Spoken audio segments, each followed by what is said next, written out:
But the senator, while indoctrinated, could not explain his toxicity.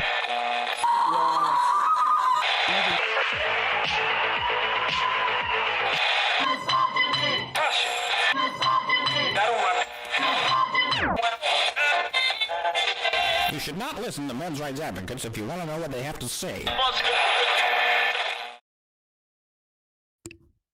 Coming to you live from deep within an icy radioactive wasteland. We're the lone survivors of the alt-right apocalypse. We are the brave, the bold, the bitchy, once more wading into battle against the lobster, froggy, zombie, coof hordes. With Rantzerker number 125, Men Have Rights, Women Most Affected. That isn't actually the title, but I'll let Brian correct me on the title. And I'm with Brian Martinez and Karen Strawn, and this is Honey Badger Radio, and my name is Alison Tiemann, as always. Yada, yada, yada. All right, let's get started. All right. Actually, the show title is, Did the BBC follow Philip Tanzer to the ICMI 2019 and get radicalized? Dun, dun, dun, dun, dun, dun. Bum, bum, bum. Just going to these things can have tremendous effect. I walked out with a different haircut. I actually am having repeated visions of a groundhog turning around very quickly. Dun dun dun. Is it seeing its shadow? Well, okay, maybe it's a prairie dog. It's a chipmunk. Okay, it's a chipmunk. It's what, like it's some kind of. There you go. Dun, dun, dun. Yeah. What is that from? What is that music from anyway?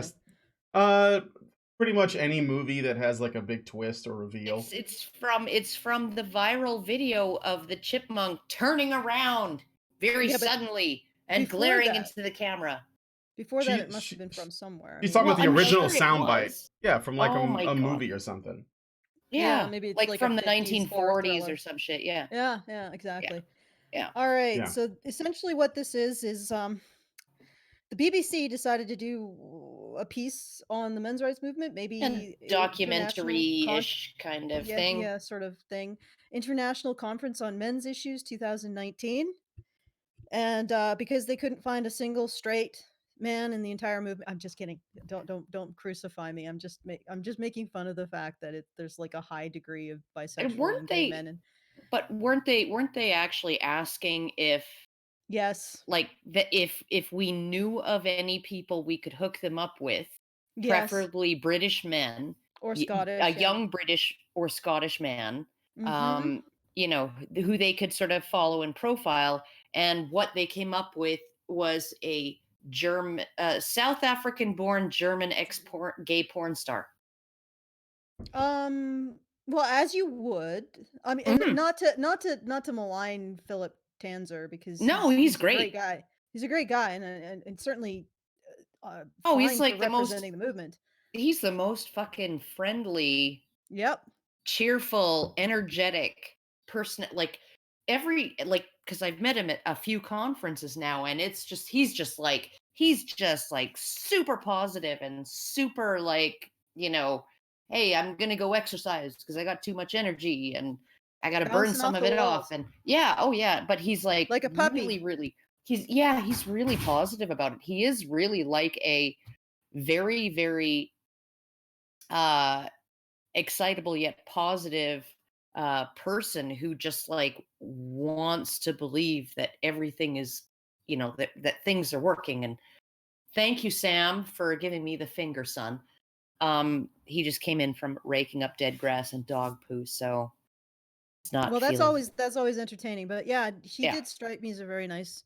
He's such a sweetie. Such a sweetie. The kind of person that you're like, yeah, you must be defended at all costs. Yeah. Protect well, I mean, Philip. not at all costs. Like if he said something like completely like bizarre, batshit, insane, or ridiculous. No, not excused for being bizarre, batshit, or ridiculous, but defended at all costs mean when it's appropriate to defend, then you use all costs. Yeah, you know, he's just a really super friendly, open-minded, you know. Yeah, why didn't the ICMI or the BBC guy interview some of us crusty bastards? Yeah, I know. Well, like battle-weary veterans who just like jump at every shadow and like, is that a feminist? Well, there are interviews with other attendees of the conference. I think It's hard to say for sure why they chose Philip, but nonetheless, they did, and I actually think they chose him because he was the only one who volunteered. yeah, it's would possible. It's He didn't know what possible. he was in for. Well, he was probably hoping that, because he worked it out, and it's that idea. It's like, well, I have all this info, and I think that it would be really useful, and I think that people who care about, our society, us as a species of people, they could use this info to make the world even better by caring about even more people. And it turns out they don't. Yeah, he's an enthusiastic, energetic optimist. Very likable, really attractive too.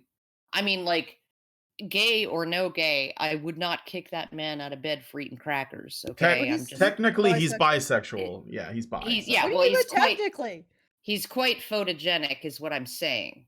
Well, I know that being bi suggests a gender binary, which is verboten to talk about, but I think that's what we call it. He could be pan, though. Maybe they changed it. Maybe I have to check the literature. Let's check the literature. Yeah, that's right. I forgot that gender is a spectrum, so you can't be bisexual because that implies a binary. You have to be spectrosexual or something. Yeah, there you go. Spectrosexual. That's a new one. Like, why don't you make some calls and see if you can't get that added to the lexicon? That's it. I just invented it, and now I'm a hardcore spectrosexual activist. Spectrosexual. Anybody who denies my identity or maligns it or says that they can't, they don't. In fact, now all of academia has to bow to the fact that spectrosexuality is a thing. And it could perhaps be the only thing. Exactly. No, there is nobody but spectrosexuals, and we need to go through everything and change everything to suit this thing that I just made up. There you go. Yep, let's do that now. Excellent, but it would at least break it down to only two things: spectrosexuals and non-spectrosexuals. But then that would be that would reduce confusion. Well, I don't think it would reduce confusion. Because everybody is either a spectrosexual, someone who is attracted to people on the spectrum, okay? Just anyone on the spectrum, okay? And non-spectrosexuals, those would either be people who are not attracted to people on the spectrum or people who are attracted to people who are not on the spectrum. Okay, but that's then itself a binary. And what about people who are attracted to both people on the spectrum and people who are attracted to people not on the spectrum? Omnispectrosexuals. Omnispectrosexual. Three categories. Yeah, but what if people deny the fact that a spectrum exists? Oh my God. No, we got to go down this rabbit hole because we're trying to construct a society that works. And the first way to do that is to create a series of moral dilemmas based on increasingly fine moral distinctions between people. And that's not going to construct chaos or a huge rate of misanthropy. It's going to eventually come out, and it's going to create a utopia. That's how this works, Karen. Okay. You can't treat everybody according to their humanity. You have to treat them according to their label, and the labels have to shift constantly. All right. Can we do the video now? Okay, yes, so the video now. Yeah, okay. So I'm How gonna play. Dare you? How dare you? How dare you question this important spectrosexual analysis and investigation? You're denying my lived experience, Brian. Okay, he literally asked, "Can we do the video now?" And then you said yes, and then you changed your mind. Well, it's my prerogative as a spectrosexual, so I want to keep all of my options open because that's my nature. Right. Yep. Okay. I don't want to deny anything. I want to have everything all at once. And despite the fact that I don't believe that masculinity is in any way valuable, important, or should be recognized as an identity, those people who identify as masculine are obligated to give me everything that I want. True. Yep. This all makes sense, folks. Just remember, guys, no matter how wide we make the spectrum, with no matter how many infinite number of identities there are on said spectrum, the only one that's the oppressor is the man, all the way on the first end of that spectrum. I'm living that right now, because I think I actually have tennis elbow in my right arm from jerking my husband's penis. So, yeah. I'm Well, ready to how do do the you thing expect now, him to get Brian. his work done if you're not gonna train his balls every so often? All Well, right, so it's the it's volume of the drainage that I think really is causing this. I actually think that this is something that I have because of that. So yeah. I'm just saying. I think I preferred the plumbing talk on Thursday. all right. So I'm gonna Let's ask. do this. You mean the anal snake? Yes, the anal Yeah. snake. Oh my Yeah. god. All right, let's Okay, just do this. so Okay, I'm Brian? gonna ask you guys that are watching to put a timestamp right here to let everyone else know when the show actually begins. So I'm gonna play the clip. Oh, And here thank we you, go. You're You're welcome. I I'm can't doing believe this. it. You're so I'm doing this for our snidely viewers. anti-spectrosexual. And No, I just want to add, please put those super chats in. They ensure that YouTube actually keeps our channel around. If you want to give any larger donations, go to feedthebadger.com or support to go to feedthebadger.com. Sorry, Brian. that's okay. Talking over now. There is a link to the things in the low bar. So I'm going to start with the intro and a little bit of a setup so you guys know what the show is from the perspective of the people creating it. That way you don't think we're doing any like shady shit. Here we go.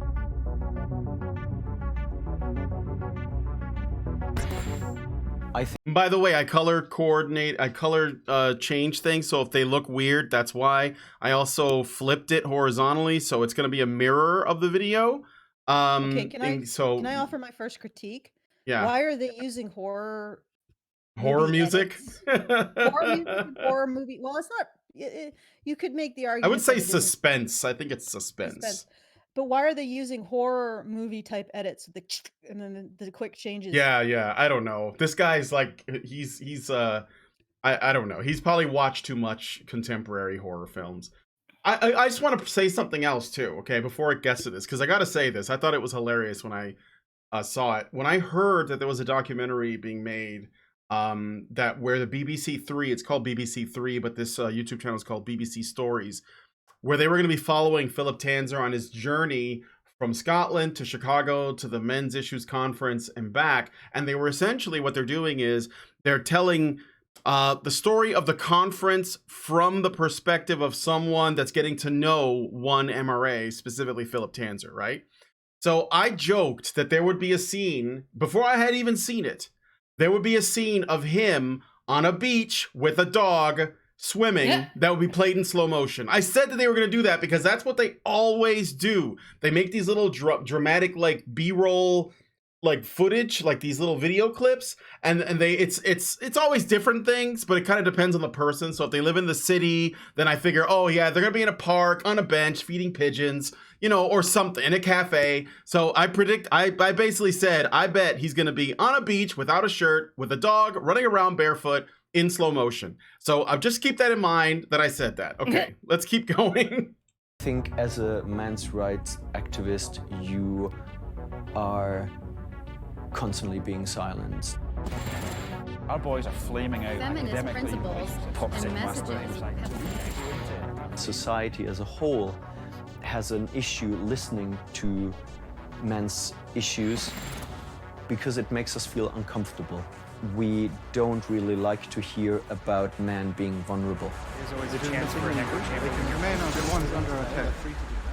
Jesus Christ! Like, were they trying to make him look a little sinister? Yeah, it's very it is very like heavy. It's like remember the Vice piece that they did on us for 2014? Right? Remember Alex what's her name? The tinkly music. I was surprised they didn't put it in this one. It was goofy music. It was goofy music. Like, look at these ridiculous people. Oh yeah. Okay. So these are quirky people. They're very quirky.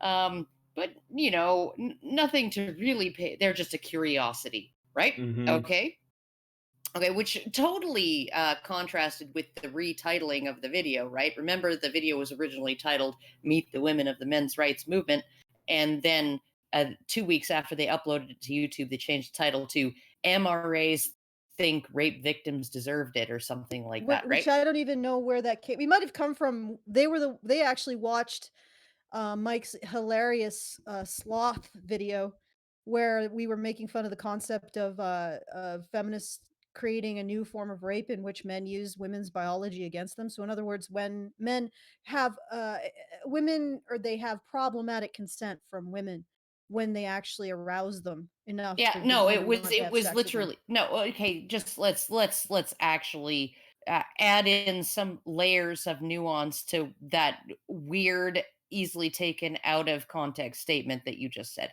It was essentially a feminist who said that when I forget who was Roosh or Royce or one of the pickup artists, right? Maybe it was Mystery, It was whatever. mystery. Yeah, he said, okay, if you want to seal the deal, right? And she's putting up this token resistance. She's like, oh, we shouldn't. Oh, I can't. Oh, no, no, no, no, no.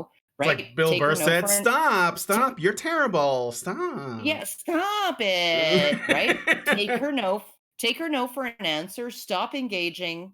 Right? Don't escalate. Not only don't escalate, stop engaging and go do something else. Go make yourself a sandwich or turn the movie back on or whatever and move away from her, right? And she will take that as a sign that you can afford to not press her, right? Which means that you have high sexual value. If you are not going to pressure her, if you're not going to work for it, then that must mean you have high sexual value, and she will then, her own biology, her own hindbrain, her lizard brain will tell her he's somebody worth having. So I'm going to be the one who reinitiates the sexual contact, right? Make her chase you. Yeah, make her chase you. And so it's like, essentially, this feminist described that as rape because no, problematic consent. Which means the bridge man, word. because a man had cracked the code. Okay? He had cracked the code of women's sexual response to find a way to actually say no or take no for an answer and mean it and still get laid. So essentially, they just don't want men and women to have sex. But yeah, so Yeah. in eliciting desire, and she said it was problematic consent, which is, feminists groping towards making another thing rape. Yeah. But in eliciting sexual desire in a woman, in purposefully eliciting sexual desire in a woman, that created problematic consent. Yeah, no, You he know has to that's accidentally, unintentionally, he just happens to, be No, someone that essentially, eventually, it's all going to be, unless the man is raped, it's not consent. I know.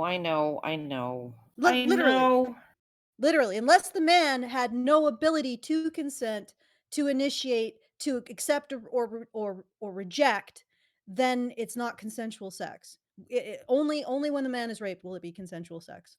That's Yeah. it. That's where they're going. That's where they're going.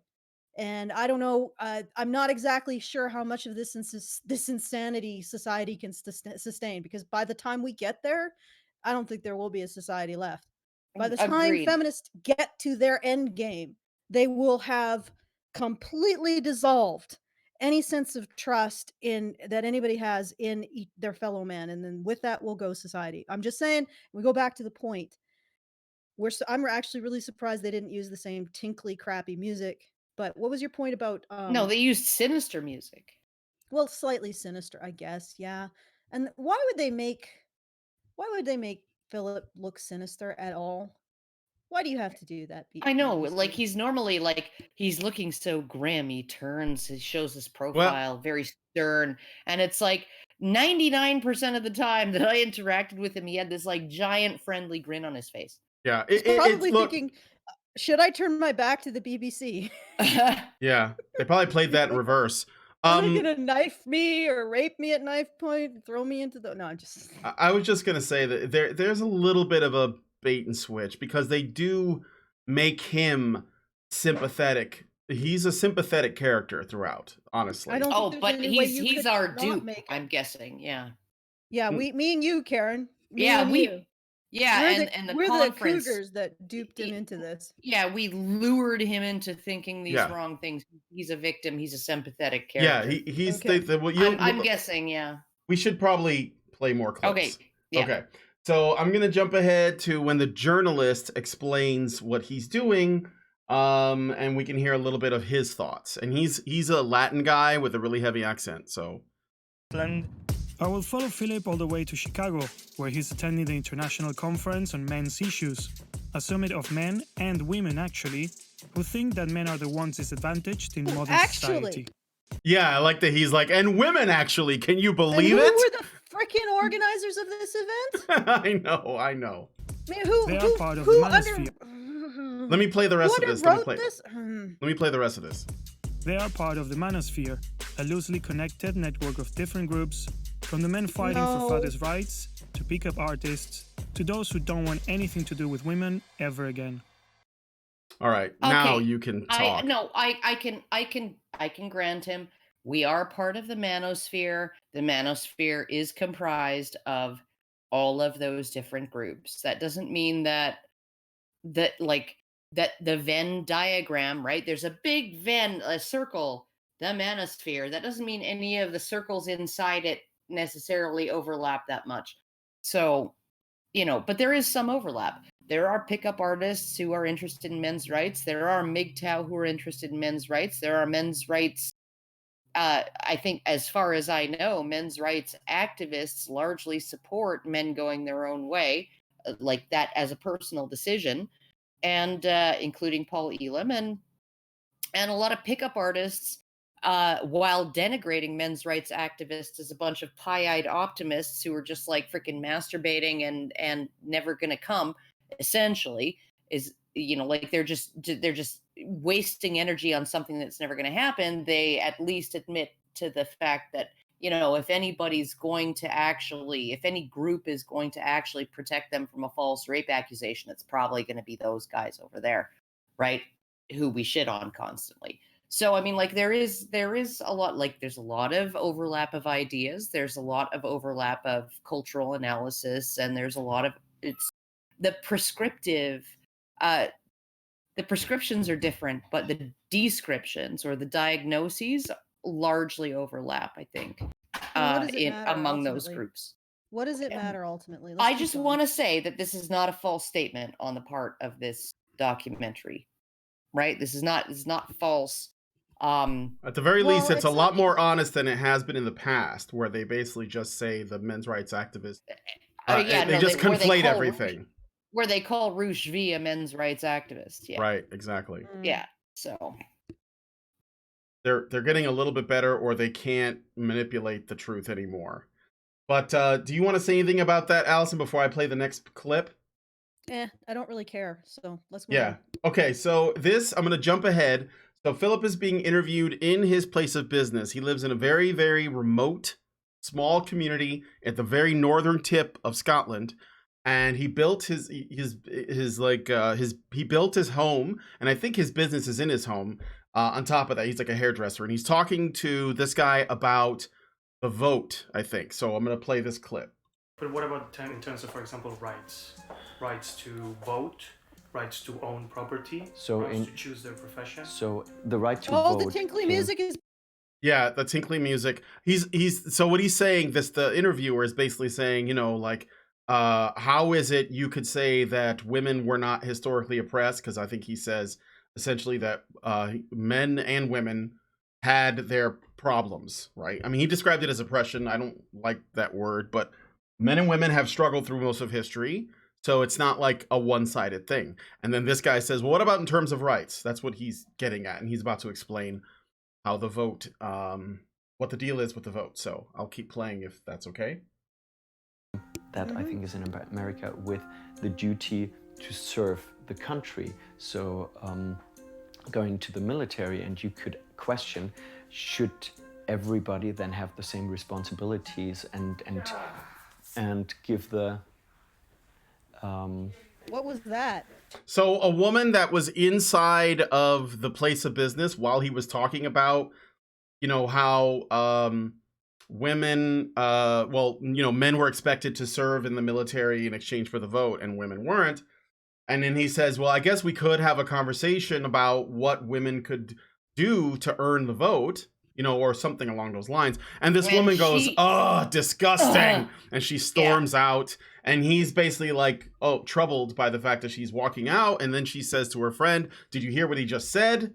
And responsibilities! How dare! How dare! Yeah. How dare women have responsibilities to the civilization that gives them a goddamn roof over their fucking heads? Sorry, just I hate that attitude. I know. It's so ridiculous, because it's not necessarily that these women have an attitude that I'm entitled to things that men are not. I think that they have never actually really examined the responsibilities that men had, right? Mhm. And the right to vote is a privilege that allows you to make decisions or participate in decisions of the state, right? Yeah. And the state is the entity that can force you to go to war, right? Hmm? So you're looking at it like, this is not necessarily, the same thing as property rights or whatever, which I would say like needed reform, but the reforms were bad, okay? But and also avoided female responsibility. But when you look at something as stark Seems as like a this, pattern. yeah, when you look at something as stark as this, where it's like, men were granted finally after eons, right, a say in the decisions of the state. Those decisions, one of them being the right of the state on the part of the state to force you to go and die in war, right? And what did women have to do to, as a reciprocal obligation in return for that right? And there were some feminists out there. Christabel Pankhurst said mandatory war work for women should be a thing, right? Women should be conscripted at least into the domestic manufacturing market, sewing uniforms and maybe even conscripted into positions of nurses, treating soldiers during war and all of that stuff, right? Right? She was open to that idea, but nobody, right? Even the U.S. during the Korean War, they thought about having a nurse draft, right? They thought about it. They had a doctor draft where they drafted male physicians, male surgeons to work in the military emergency hospitals, right, on wounded patients, right? And they were going to experience a critical shortage of nurses, and they thought about instituting a nurse draft, but then they essentially said, well, that would really not play well in public. So let's just put out a huge recruitment campaign. And they managed through the recruitment campaign because you needed way fewer nurses than you needed soldiers or even doctors. You needed way fewer of them. So they ended up not needing to institute a draft, right? Because the response to the recruitment was, to women's credit, was so robust, right? But the issue is that if they'd put out a recruitment program for doctors, maybe they wouldn't have had to draft doctors either. Mm-hmm. Instead, the first thing that they did was like, yeah, no, doctor draft. Yep, well, because doctors were men. Yes. But here's the question now. Now that we are realizing that going forward, pandemics are going to be, they're going to shape our shmemics. Sorry, I don't Yeah, want to get shmemics. monetized, but although your swearing probably did do it, my swearing as well. Whatever. But going forward, it's going to become more obvious that like one of the critical factors for human society is being able to handle these shmemics, considering how very connected we are if we want to continue to have the same kind of global economy. So nursing and medical fields might become a new ground for the draft. or what we had the draft historically. And we have soldiers, and then we have medical professionals fighting a different kind of war. So women have every opportunity to actually take responsibility for the fact that they never had to take responsibility for getting the vote. You know, they never Mhm. had to show that they were of the same mind as men in terms of sacrificing for their society, because most groups of men wouldn't have even conceived, who were disenfranchised, wouldn't have even conceived of asking for the vote until they had defended their country Yep. in some way. But women didn't think that way, and they have up to this point in time, they have never thought that way, and they still Well, don't. yeah, You no, still see no. you What still what see articles that are applauding women and the sacrifice of women. Well, I'm sorry, but that sacrifice isn't compelled by the state and never Yeah, has it's been. voluntary. It's And entirely voluntary. and it's laudable because it is voluntary. I will give them that, right? Because it was voluntary. So it was a choice on the part of those women. So in terms of those individual women, it's perhaps more noble, right?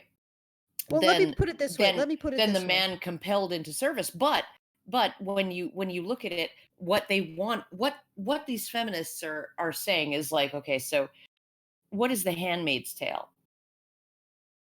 It's just it's the draft for women. Yeah, but And here's that's the the thing. dystopia. Yeah. But here's the thing, it's fine. We don't want to continue something so egregious and violation of human rights as the draft. But then at the same time, stop saying a society that demanded the draft of men was a patriarchy in the way that feminists say it was. Yeah, Because that if it you have oppressed to women. sacrifice everything in order to uphold your society, you aren't the primary beneficiaries of And it. there has never been a situation in which the Handmaid's Tale has existed. Or Right? even been considered. Yeah, there has never been a situation where a government has said, we don't have enough babies, so we're going to force women to have babies. We're going to have to force women to be impregnated and have babies, right? No government has ever instituted a program like that, right? The most that has happened, right? Okay, and you see it with Quebec, with the Revenge of the Cradle. You see it in Russia, where they've, seen massive declines in their birth rates, and they've attempted to do something about it. In situations where governments have actually had a policy where increasing the birth rates is one of the goals that they want to achieve, right? What do? They say, well, we'll pay women to have kids. Yep. And they incentivize them.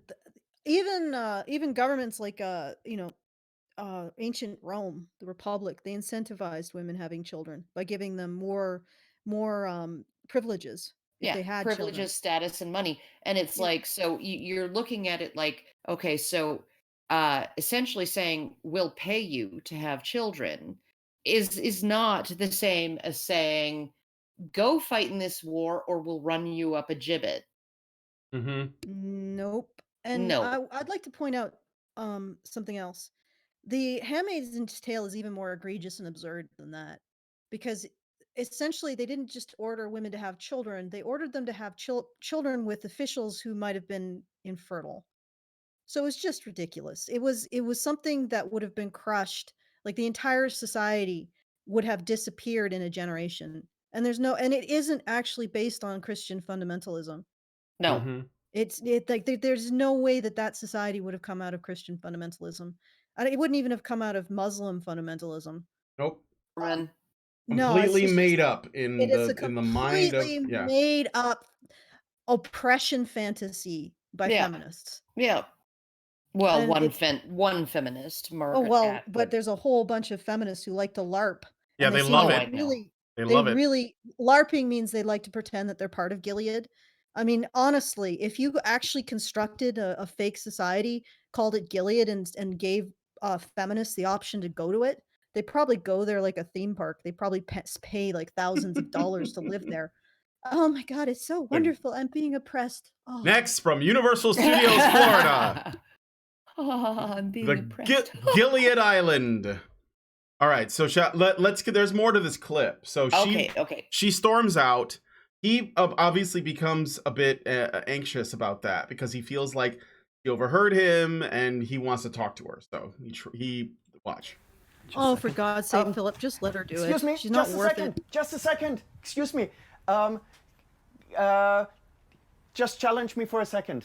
No, I'm really not interested. But you clearly had a reaction, so you were interested. Yeah, but I'm actually leaving anyway. Okay, cheers, bye. All right. So that's the end of the clip. So of course she storms out. He says, "Can we talk about it?" She says no. Because she stormed out already and made her decision. Could you imagine how the world would be different if men actually responded more to women's sense of responsibility and ethics rather than their physical appearance? I know it'll never happen, but could you imagine what the world would look like if that were the case? Yeah. Seriously, that woman would be in for a sharp awakening. Oh man. Anyway. Yeah. I would say to Philip, don't even bother. Like, what is the point? It's probably lost a customer, but who cares? You know, when you have a business, some customers aren't worth retaining. He seems pretty confident that, I mean, I didn't play it the rest of the clip, but he seemed pretty confident that if he has a chance to actually sit down and talk to someone, that he can, like, you know, warm. I just can't. They would warm up like to the him. Attitude. So, oh my God, yeah. This man is talking about me taking responsibility as a woman. A woman taking responsibility? How repulsive! Like, that doesn't say anything about Philip. It tells a hell of a lot about that woman off camera, though. Absolutely. Yeah, there you go. So. All right, so I'm jumping ahead because there's a bunch of fluff with them getting ready to go to Chicago. And go ahead. I wanted to add one more thing about the whole Gilead thing and feminists flocking to a theme park like resort where they get to live as a handmaiden, probably not live as the women who didn't have the ability to bargain with their sexuality and had to go clean up sewer along with the men, or sewage, like radioactive sewage along with the men. But the thing with feminists and women like this, women who are drawn to that kind of victimization narrative, is I think they don't actually believe that they're a person unless they're being victimized. That's what's really sad about it. Have you ever read the Red Flannel Squirrel? It's different than the Velveteen Rabbit. No. The Red Flannel Squirrel, I might be misnaming the title, but I'm pretty sure it's the Red Flannel Squirrel. The Red Flannel Squirrel was a squirrel that was so expensive, a toy that was so expensive that the boy who owned it didn't play with it or wasn't allowed to play with it. And in the same room, there was this old rocking horse that had been so played with and so loved and beloved by the boy that it had, like, pieces of its eyes were it didn't have an eye. It had parts of its fur were worn thin, and the Red Flannel Squirrel was bragging to the rocking horse and said, I'm perfect. I'm in perfect, pristine condition. I'm worth so much money, and you're just a piece of junk. And the rocking horse said, but I've been loved. I mean, every one of these, the thinness of my coat in places is where he was petting me. These nicks in my rocking is where he was pretending to be a cowboy or whatever. playing cowboys and Indians. Every single one of these marks on my body is love, is me having been loved. And then one day, a out of control dog, or one of the family's dogs, who was very aggressive with things, came barging into the room, got the Red Flannel Squirrel, and as it was being torn to pieces, it screamed at the rocking horse, look at me, I'm being loved so much more than you. And that's feminists. Wow. They don't exist that's unless dark. they're victims.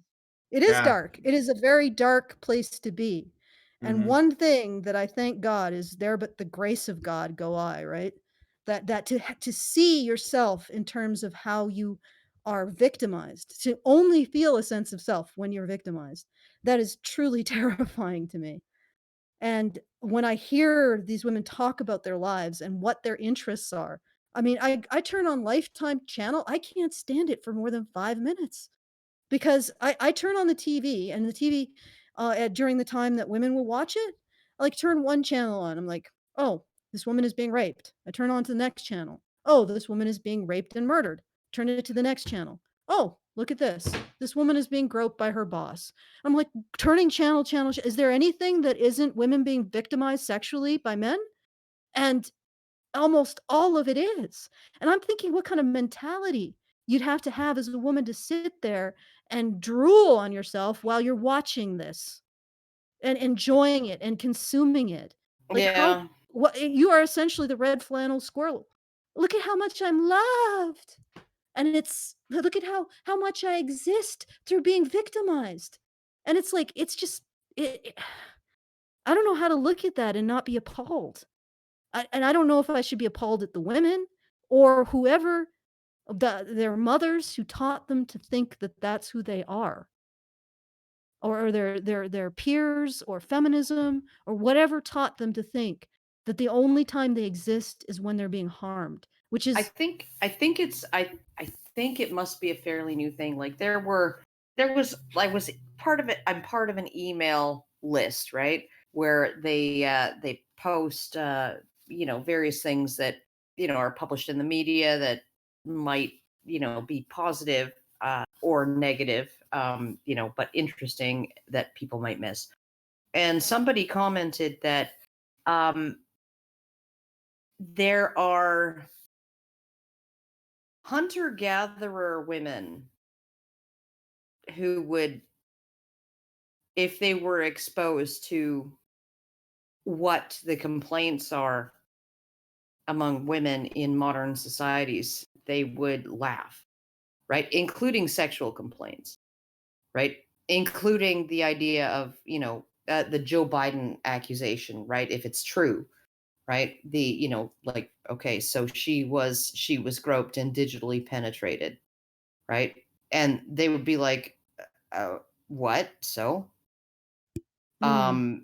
and I'm looking at it and I'm thinking, there are layers of toughness, right? That you can get where something like that, even if you think, okay, this is not something, this is not okay, right? But where you're not traumatized by that, right? Where you're just like, yeah, no, I refuse, fuck off, go away, and then you go on with your life. Well, I mean, I was thinking about this, and feminists really want like, why would you? No offense, and actually I shouldn't even say this, but no offense to the men listening, but I don't want to give men that much power over my life that they can completely crush my existence by forcing me to have sex with them. Yeah.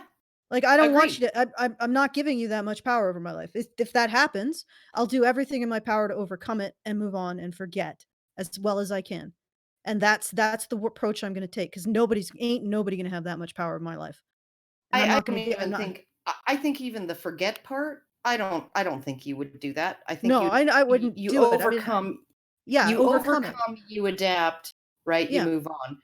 Yeah, And overcome and adapt and move on. you And I don't forget. You don't forget because you learn a lesson from it, right? And you move on, right? And Yeah. like it's like this idea that women should be able to be broken, like just Mhm. completely broken for the rest of their lives.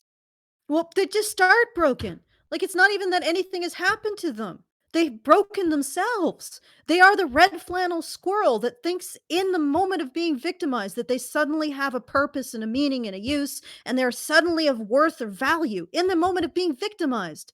And that's what feminism has taught them. And that's what's unbelievably soul crushingly horrible about the entirety of feminist and whatever screwy underlying cultural miasma that's bubbling up in the fissure that is feminism. Do you understand what I mean? I think it's like a projection of some sort of subconscious rot in our society. Well, when you look at, and I did an in-depth investigation into like probably about 30 different prominent feminists, and they all had issues, right? With abusive husbands or abusive fathers or fathers who abandoned them, or, some kind of objection to masculinity that was very, very close to them, right? A brother who sexually assaulted them or something like that, right? There was some kind of dysfunctional male who did something to traumatize them. And then they projected that male out onto all of the half of humankind that is male. And they're like, yeah, it's like Aaron Pizzey said, my father was a shit, therefore all men are shit. Right? And it's like, and they were deeply traumatized, probably because their traumas occurred during their formative years, not when they were healthy adults with a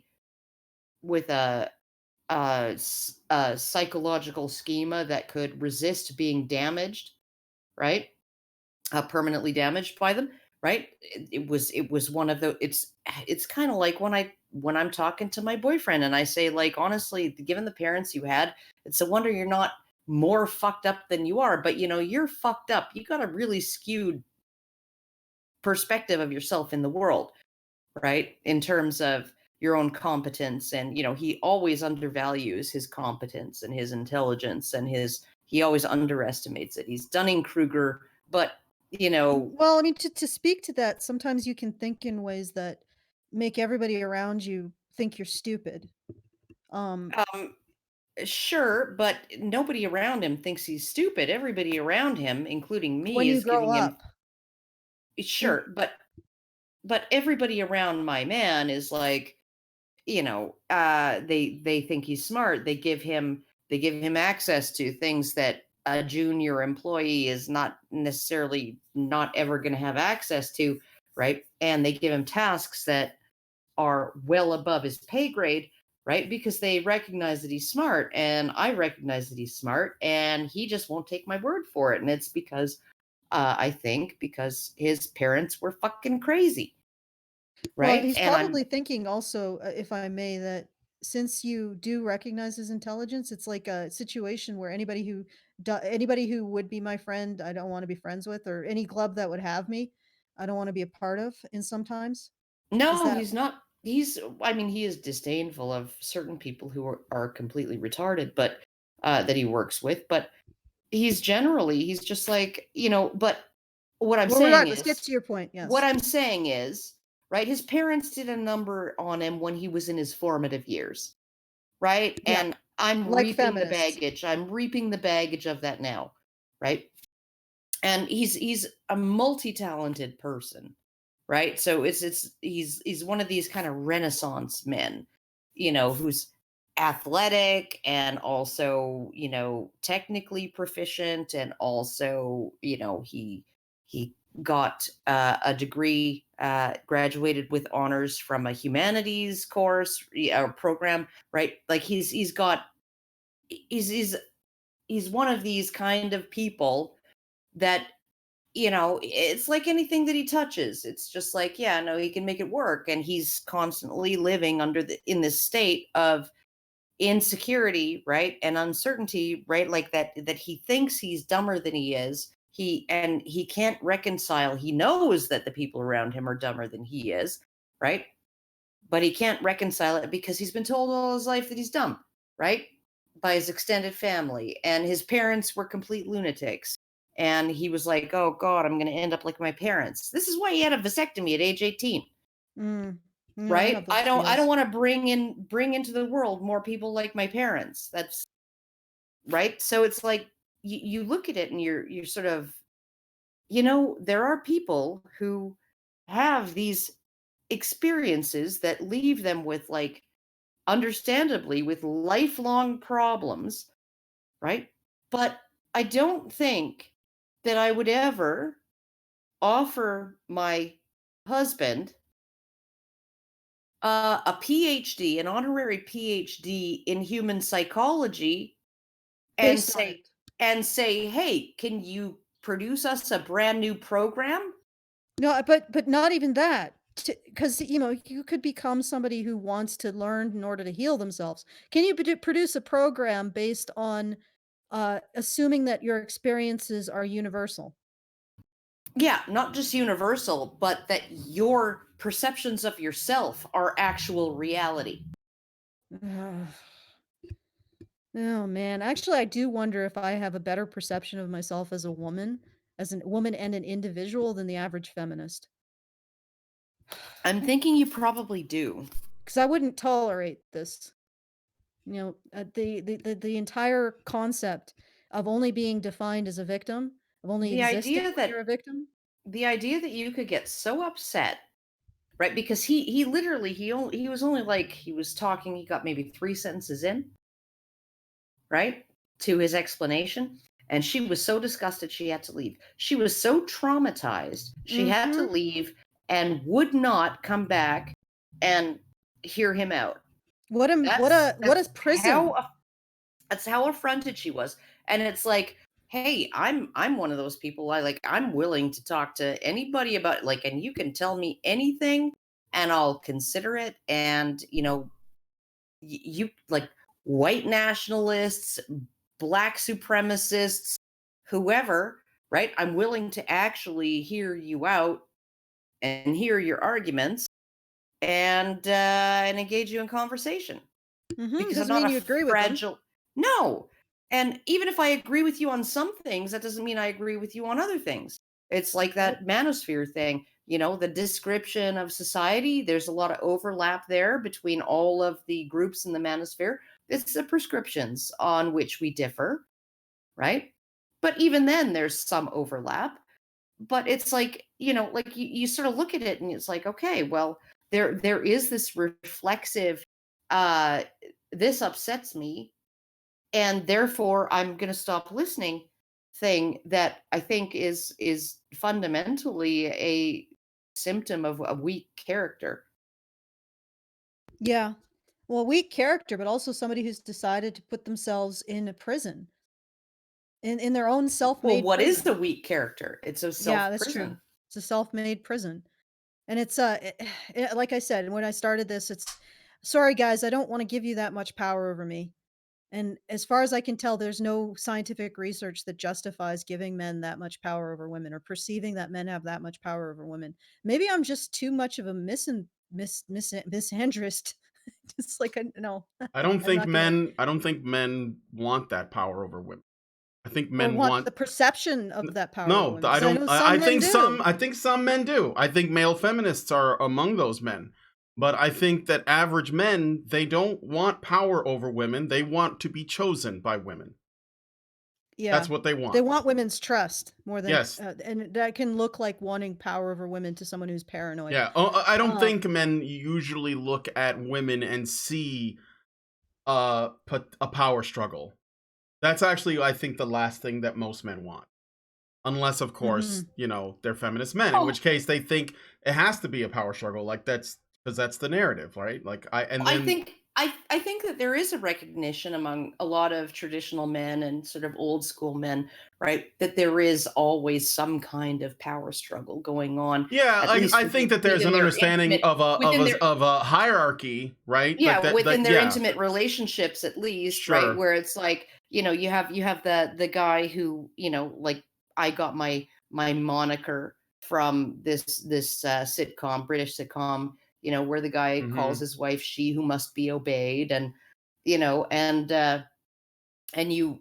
have the common trope of men who capitulate with yes dear, yes dear, yes dear, yes dear, right? You have the whole struggle. Everybody Loves Raymond was actually a really good analysis of sort of how men and women interact within what could be perceived as power struggle, as perceived as an antagonistic relationship that somehow manages to work. And it was always this, sort of the man capitulating occasionally. He'd stand up for himself. The entire audience would applaud, right? Because he finally did it. And then next week, Deborah would be shitting on him yet again, right? But so I think we all understand that every relationship is a negotiation in terms of all of that, all like power and all of that stuff, right? And I think men not understand in my house. that. Lindsay doesn't get any negotiating power. It's my don't way or the think- As highway. it should be.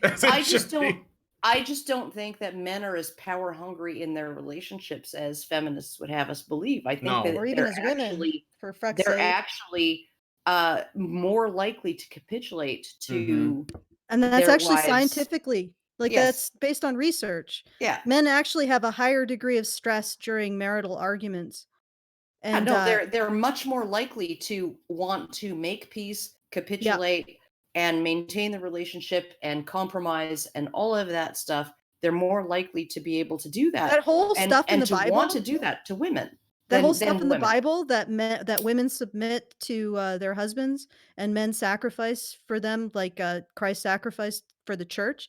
I think that's only just to give men a fighting chance, to be quite honest. No, I honestly think that the injunction on women to submit to their husbands was like subsidizing a it was essentially compensating for men's here's the natural tendency to capitulate.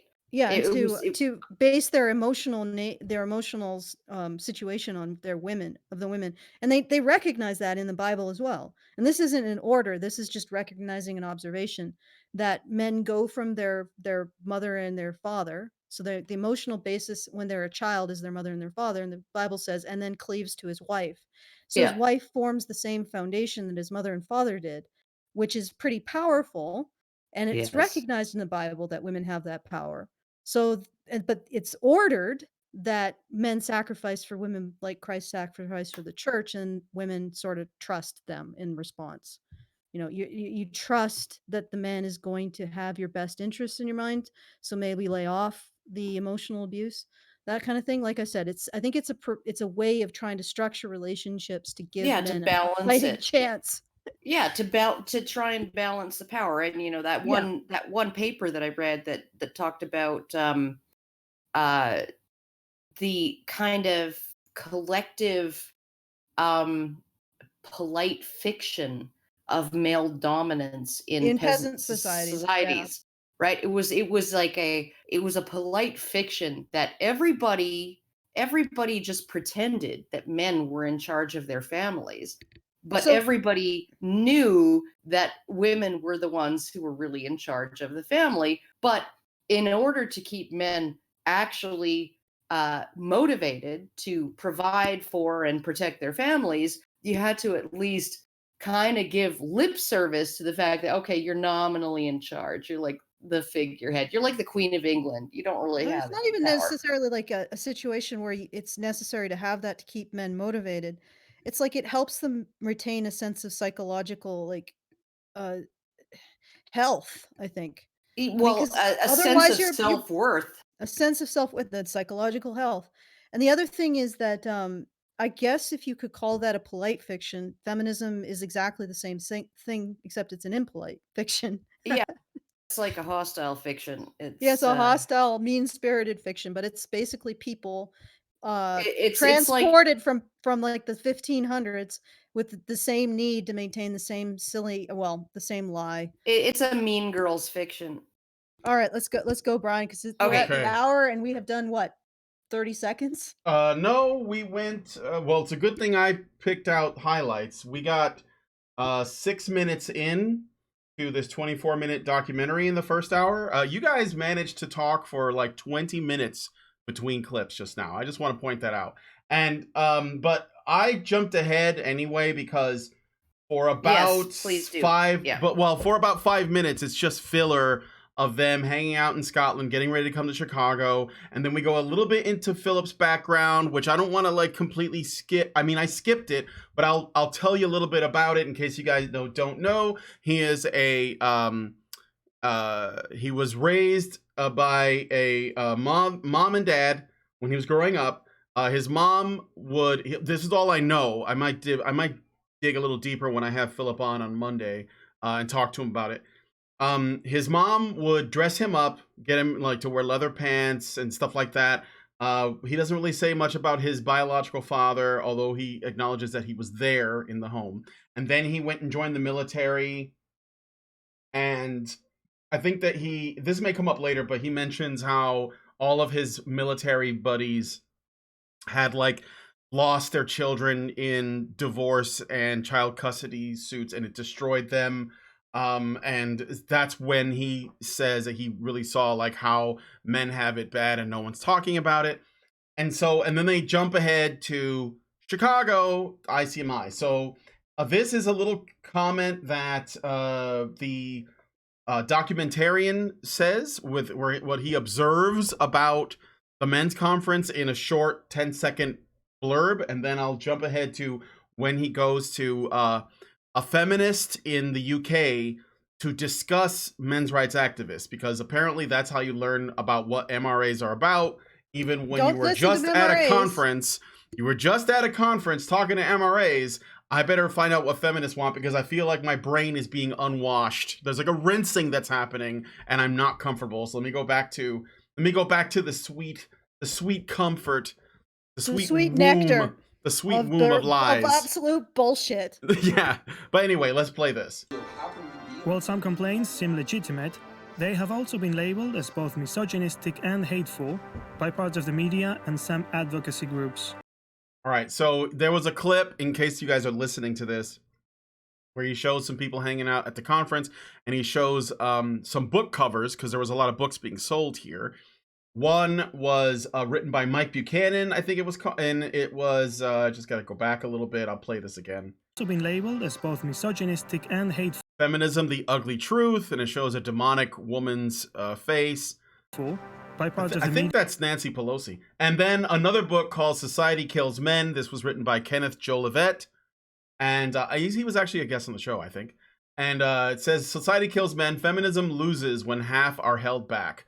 But he's considering this, this is what's being shown as he's saying there's also misogynistic, like stuff going on at the conference. So there's meant to be a correlation. That's why I'm pointing that out. Media and some advocacy groups. What were you gonna say? We should talk about we should take a look at the comments when we're done with this discussion, and see what if there's any selling going on, because this is trying to sell a point of view, and I want to see if anybody's buying it. Absolutely. And then he also shows what I think is a website from Hope Not Hate, which, if you don't know, is an SJW source. And it says, Societal Misogyny and the Manosphere, Understanding the UK Anti-Feminist Movement. Of course, it's misogyny, anti-feminism, those are the same. So no, they're not.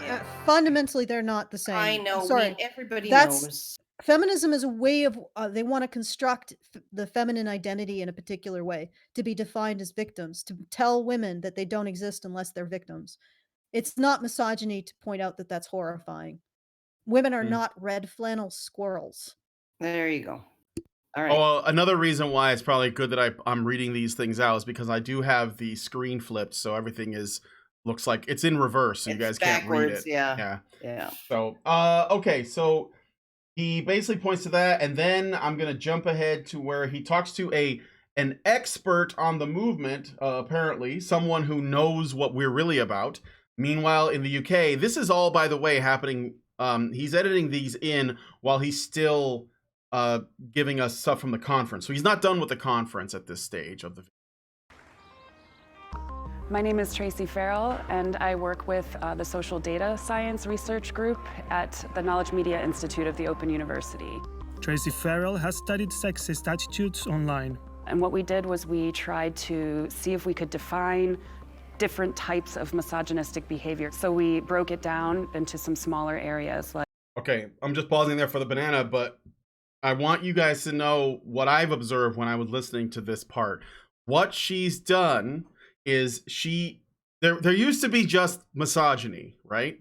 It was pretty simple. It was pretty observable. Probably it's very rare. So if you're a feminist and your job is to find misogyny, and misogyny is very rare, like it doesn't actually happen that often, well, that means your job is going to be harder to do because there's fewer bugs to kill. There are fewer nails for you to hit with your hammer. So what you got to do is you got to create more nails. So what she's doing is she's basically going to explain how misogyny manifests in different ways. Some much more subtle than others. Oh, very subtle. Very subtle. Like belittling women. And then we Belittling women means you hate them. Added some Well, categories here's that the we thing. saw. They think that belittling women is to give them an expectation that they live up to ethics, an ethical standard and responsibility. Those are things that develop your individuality. Instead, what these people want women to do is only feel like they exist when they're victimized. That's how they define femininity in terms of being a victim. Mhm. Men oppress women. That is the primary defining relationship between men and women. Men are oppressors, women are oppressed. That is their primary defining relationship according to feminism. And these people want women to simply believe that they do not exist unless they're being victimized, that they have no voice unless unless they're screaming from having been hurt. And it's unbelievable. And they think that us saying no, that's not right. Actually, women should be seen in terms of their actions and their choices, in terms of their ability to uphold their responsibilities to society and the people around them, men and children, and in terms of their ethical choices. That's how women should, and that's how you develop your sense of your individual self and your power in the greater world. Mhm. There's no other way that happens. And they're taking that from women. Yep. Well, and then they're saying that the patriarchy took it away from them. Yeah. Yeah. My grandmother never had any identity crises. She never had any problems with feeling confident in herself and her competence and her capabilities. She never had any there was never anything that could happen, right, that she was not willing to rise to the challenge of, right, and rise along with her husband and support him and accept his support, right? That was just that. This is a completely alien concept that she would have completely rejected because no, like literally she was just like, no, me and my husband are a team. We've built a family together. We are a single combined force in the world, right? We are two people who have joined. We are a single force in the world. We work together. We get things done, and we are awesome. And that was her entire approach to life. And I really feel very, very sad for women who have been convinced that that's not something that's possible, that your intimate partner is on some level your enemy or your adversary, that he's trying to undermine you or control you or whatever. No, it's like this was not my experience growing up, watching my parents interact, watching my grandparents interact, and it was not that they didn't have disagreements, not that they didn't have conflict, but there was always this sort of united front, where they managed to We're find seeing a lot of bipartisan solutions to all of life's I think problems. What is it, Alison? Hey Brian, are you also having issues with can What? you hear me? Yeah, I can hear you. Shoot. It's I'm me, not isn't having it? issues. I'm not having any Okay. issues. I just checked my things. I'm sorry, Karen, you want to finish your point? No, I'm done. I'm done. Okay. I It's think like Discord is screwing up. Do you need to leave and come back? She just did. Okay. How's that? Is it better? I'm gonna see Allison's having some issues. I hope it's not your internet. That would suck. I hope it is her internet. Then she'll talk less and I'll talk more. Oh yeah, there is that. Okay. There Alison, you go. we hear you. Okay, I'm here. All right. Is it Yay! better? Is it working? Yeah, I think so. I don't know what happened, but I think Could be your internet being funky. Maybe some sewage got into your tubes. So, as we all know, the internet's a series of tubes. It's not a truck. no, not a truck. Not a truck. That is a very old meme. Okay, so maybe you need to snake those tubes, Alison. snake your tubes. So should I read super chats right now, or should we just keep going? Yes, I have to pee really bad, so you read super chats and all right, I'll read super chats. mute Maybe then for a Alison can minute. just confirm that her internet is good. So Meredith Glassberg gives us $5 and says, so we figured out we can get good outcomes if we convince women to do things. Why not men? Don't volunteer armies perform better than conscripted? I think she means to put a question mark at the end, but she didn't. Yeah, well, I mean, to be fair, we haven't drafted men for a long time. And this is a defense, of course, that feminists use. I don't think it's a good excuse. But I think that volunteer anything is better than conscripted. Like, it always works better. And in an ideal situation, we would want our, I guess you could say, state organized institutions to be made up of people who want to do the work as opposed to people who are being forced to. I think that generally they will perform better. Stealth Creations gives us $5 and says, did you make that story yourself, or is it actually a story with a title? I'm curious about this. He's asking about, I think it's the Red Flannel Squirrel. Is that what the name of the story was? Red Flannel Chipmunk or something? Yes, this Red Flannel Squirrel. No, I didn't make that story up myself. It was a story that actually had a big impact on me. I'll look it up and see. The real story. Uncanny X-Man is in the chat. That's Philip. I'm sorry I misspelled your name. I'm sorry. I'll fix it. I'm sorry. I did notice that after I saw your name in my Facebook Messenger. I will fix it. My bad. It's in Germany. It's spelled with 2 P's in the end, and I put, I think, 2 L's instead because that's how I spell Philip, or how we in the West do it. So you and your metric system name spelling. All right. Mr. Roboto gives us $2 and says, women have to be seen as prey, otherwise system fail. Well, at least their system. The Great Indoors 1979 gives us €5 and says, I think that was Gloria Allred, the mirror image of Nancy Pelosi, so I can understand your confusion, referring to the book cover with the demonic woman on it. Yeah, I could see that. Dragon Noodle Soup Gaming gives us $5 and says, belittling women by supporting the platform the Badgers are on? Question mark. Thank you for that super chat. Not sure what you're asking, but thank you. Dragon Noodle Soup Gaming gives us another $5 and says, I wish the patriarchy story was a more interesting read. And then Dragon Noodle Soup Gaming gives us $2 more and says, does Xenospora have a physical copy? It absolutely does. Yeah, I'm running low on them, but yeah, I do still have a few. Yeah. At least the first volume. You should have 3 books. 2 books, 2 volumes. Oh, I thought there was like a little narrow one, like a smaller book. That's a single first issue. Yeah, okay. So yeah, there you can go to, I think it's on Feed the Badger, isn't it? Or is it on it's on Feed the Badger. Somebody sent me an extended email how I need to remarket it so people will buy it and stuff, but to be honest, I put it up there because people were asking me to, and like I don't know when I'm going to be able to start the series get back up to again. it. So I feel, I mean, if you want to go buy some and read it, that's fine, but I'm not going to really push it because I don't know. I really do want to get back to storytelling. You should. It's like you don't know whether you're going to complete it. Yeah, I get it. Yeah. Well, if you're interested, I just finished illustrating 2 issues of Englewood, which is available on Englewood. Just search for it. And it's there. They haven't shipped out yet. You can still buy copies. You can still contribute to I think it's on Indiegogo. And so that's not my story. I just illustrated it. So I confirmed that there is actually a story called The Red Flannel Squirrel. It's a comic book, and you can get it on eBay. There's some other places. I don't know if they actually have them, but it's really good. It's worth a read. I might actually consider getting it. Yeah, it's a good story.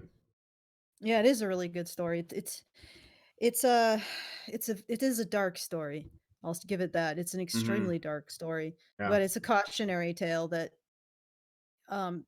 don't mistake being victimized for becoming being realized.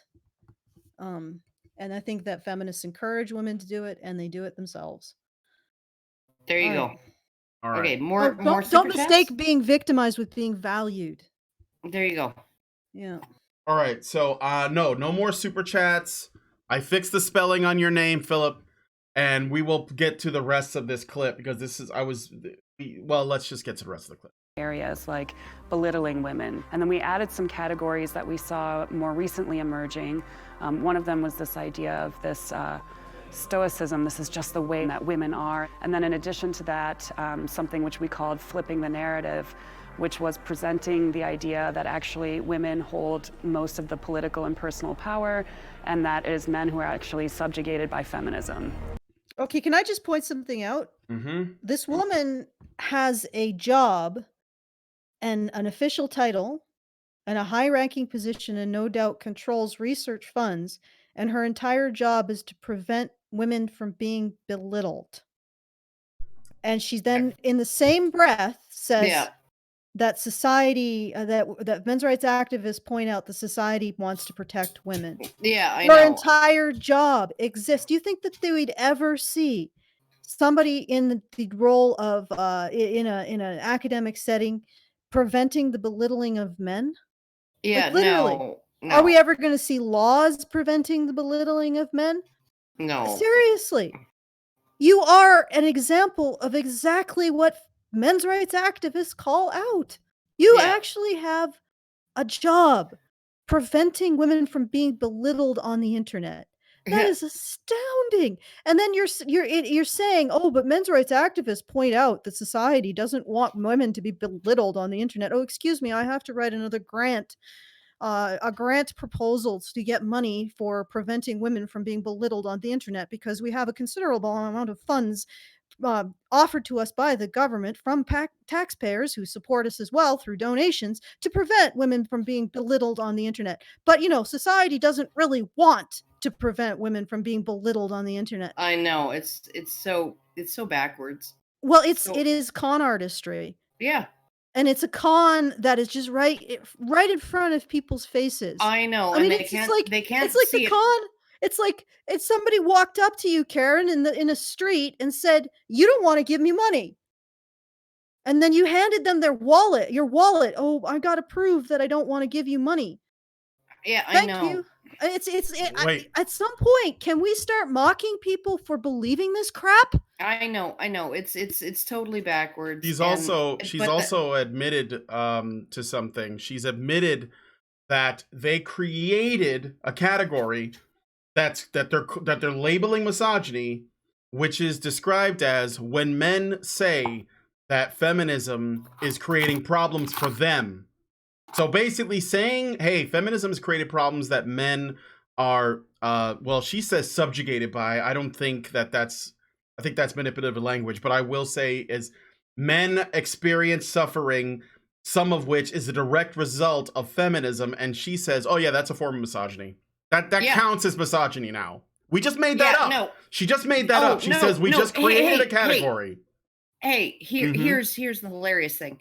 Right, because we got an entire movement called feminism that's all about like women are equal, women are tough, women are fierce, women are every bit as tough and competent and capable as men, absolutely 100%, every bit, okay.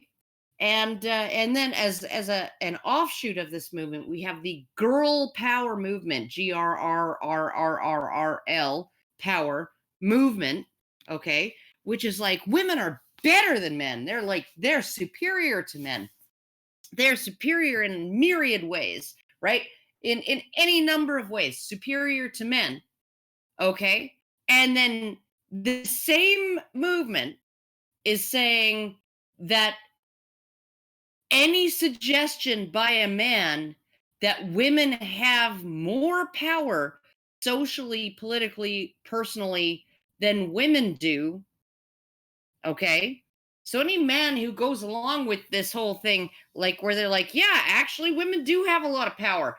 Actually, women may have more power than men. Women may be superior to men in their ability to influence society, and they might not be so careful about how it impacts men, but they certainly have the power to do it. More power than men, right? Those men who say that are misogynists, right? So you literally have this narrative right? Women are equal to or better than men. That's the feminist narrative, right? At the same time, when men say it and say, hey, feminists, right? You're equal to or better than us, so you should probably like cut us some slack. Don't be so cruel. Don't have some compassion, right? Be sensitive. Don't mistreat us, right? That's misogyny. Well, it's like this. Yeah. A feminist will say anything. So the feminist says something, just anything. I don't know. The sky is a light shade of blue today. And then you say, this feminist has said the sky is a light shade of blue. And then you're a misogynist. You're literally just saying feminism says this thing. This feminist has said this thing. Feminism in general says this thing. And you point out the feminists are saying it, and that makes you a misogynist. Even though they are indeed saying it. I know, even though they are indeed saying it, even though you're agreeing, it's like the argument that I have with my husband all the time, right? You will not take yes, I agree for an answer. You literally take that as I remember going on Twitter. Oh, sorry. He's got deep personal wounds. Okay? Yeah, we're dealing with weaponized neuroses here. Like these are neurotics. But at least he's not in charge of a university department or a lobby that's group. Considered authoritative over the issue of sex and gender. Yeah. All right. Okay, so I got into I was reading a Twitter thread with this horrible feminist. What the heck was her name? But anyway, she was just awful. And she expressed some deeply misandrous things. I was reading it. And one guy had the audacity of saying, I appreciate you expressing this. I believe you have every right to do it. And he was dogpiled by feminists for saying, well, why do you think that she needs your approval to express her hatred of men? Why do you think that she should even need to feel validated by a man? I'm like, wow. That is so. I went and I sent a message. I went to and sent a message to him, and I said, these individuals don't seem to see it, but I think that you are acting out of your desire to try to make life a little bit better for a woman, and I appreciate that. And then he thanked me, and then we went our separate ways because I'm pretty sure he was a male feminist. But it's like this is just pure unadulterated bullying and ugliness. It's psychosis. It's sociopathy at this point. No, it is sociopathic. Sociopathy. Okay, sociopathy is the inability to feel compassion, but at least you can maintain some judgment and impartiality. Yeah, okay, that's fair enough. Yes, true. You might be a Joseph Mengele, not caring about the fact that you're like operating on people without anesthetic. Okay. You don't care, but you're not getting off on the fact that they're in pain. Okay. Right? So you're talking about sadism. Psychopathy, right? Like no psychopath puts needles in the family dog's eyes just because they just don't care. Yeah. No, because they also have to be abused. Yeah, they want to know that they have power, the power to hurt others, right? That's why they do it. It's not because they don't care. It's because they do care. They just care in a really pathological way. I'm like looking at this and I'm saying there's no defense for this. And these are the people who are the front face of feminism. Mm-hmm. There's no defense for this kind of bullying and hatred and absolute loathsome behavior. And I'm sorry, I don't. It's gross. You know what? I'm not going to apologize. I am thankful that for whatever bizarre constellation of stars that constructed me in such a way that the entire feminist framework just fell apart as soon as I got through freaking puberty. And it just made no sense to me after I was 16, 17. It just never made any sense. It never made any sense to you, but I'm just so glad. Yeah, your brain matured. And also when I was a feminist, my concern was equality and for responsibility. Mhm. What really happened is I noticed that no other feminist had the concern about making sure that women's responsibilities were equal as well as their rights. No other Yeah. feminist. I'm like, I'm completely alone, and I am answering to this batshit insane behavior that Yeah, is appalling to me. you were like Karen DeCrow, who I will mention, and I will give a shout out to the late Karen DeCrow, right? Who argued that successfully, not that a man should not have to pay child support to a child that he was tricked into fathering, but that his child support obligation should be reduced if the woman tricked him into fathering a child, should be lowered. Okay. And she successfully argued that in court. It was overturned on appeal. She was president of the National Organization for Women back in the 1970s. Guess how long she lasted? 2 years. 2 years. Yeah, no doubt. 2 And fucking years. and essentially what happened to me is I realized that, quite frankly, men's rights activists are more interested in equal responsibility than feminists ever have been. And Oh, that's yeah. eventually just sort of got sucked into the movement, so to speak. And it was purely because they showed that they're more interested in holding women to ethical standards. And the process of holding women to an ethical standard and responsibilities to society and the people around them actually develops women's individuality. It literally, that's how you become an individual moral agent and feel like you have power over the world around you. You Whereas know, feminism is inviting women to be the red flannel squirrel. you know what I think? Because, when we were talking about that paper on peasant societies and the polite fiction and all of that stuff, right? I think women always knew, right? Throughout the ages, women knew that they had significant power. Yeah, Right? they were the foundation for men's identity. Yeah, they very Yeah. much knew that. Yeah, they were the foundation for men, their husband's identity. They were the yardstick by which people judged fathers, and they had enormous influence on the attitudes and beliefs of their sons, right? Okay, so I think they always knew that, and I think that some women who grew up in dysfunctional, uh it was probably about half and half, 6 of one, half a dozen of the other, right? Women who grew up in dysfunctional families, like Mary Wollstonecraft, who used to sleep on the threshold of her mother's bedroom door, because to keep her father out, because her father was an abuser, right? Is that JoJo? Yeah, that's a JoJo cam. I'm just I'm just putting something on the screen for people to look at. Yeah, okay.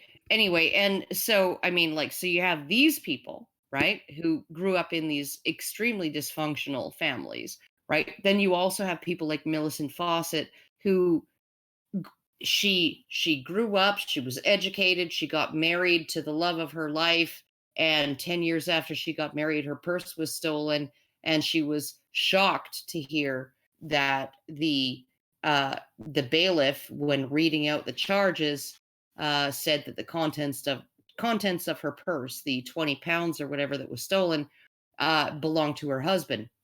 And she had been laboring for 10 years of marriage under the misconception that her money was hers.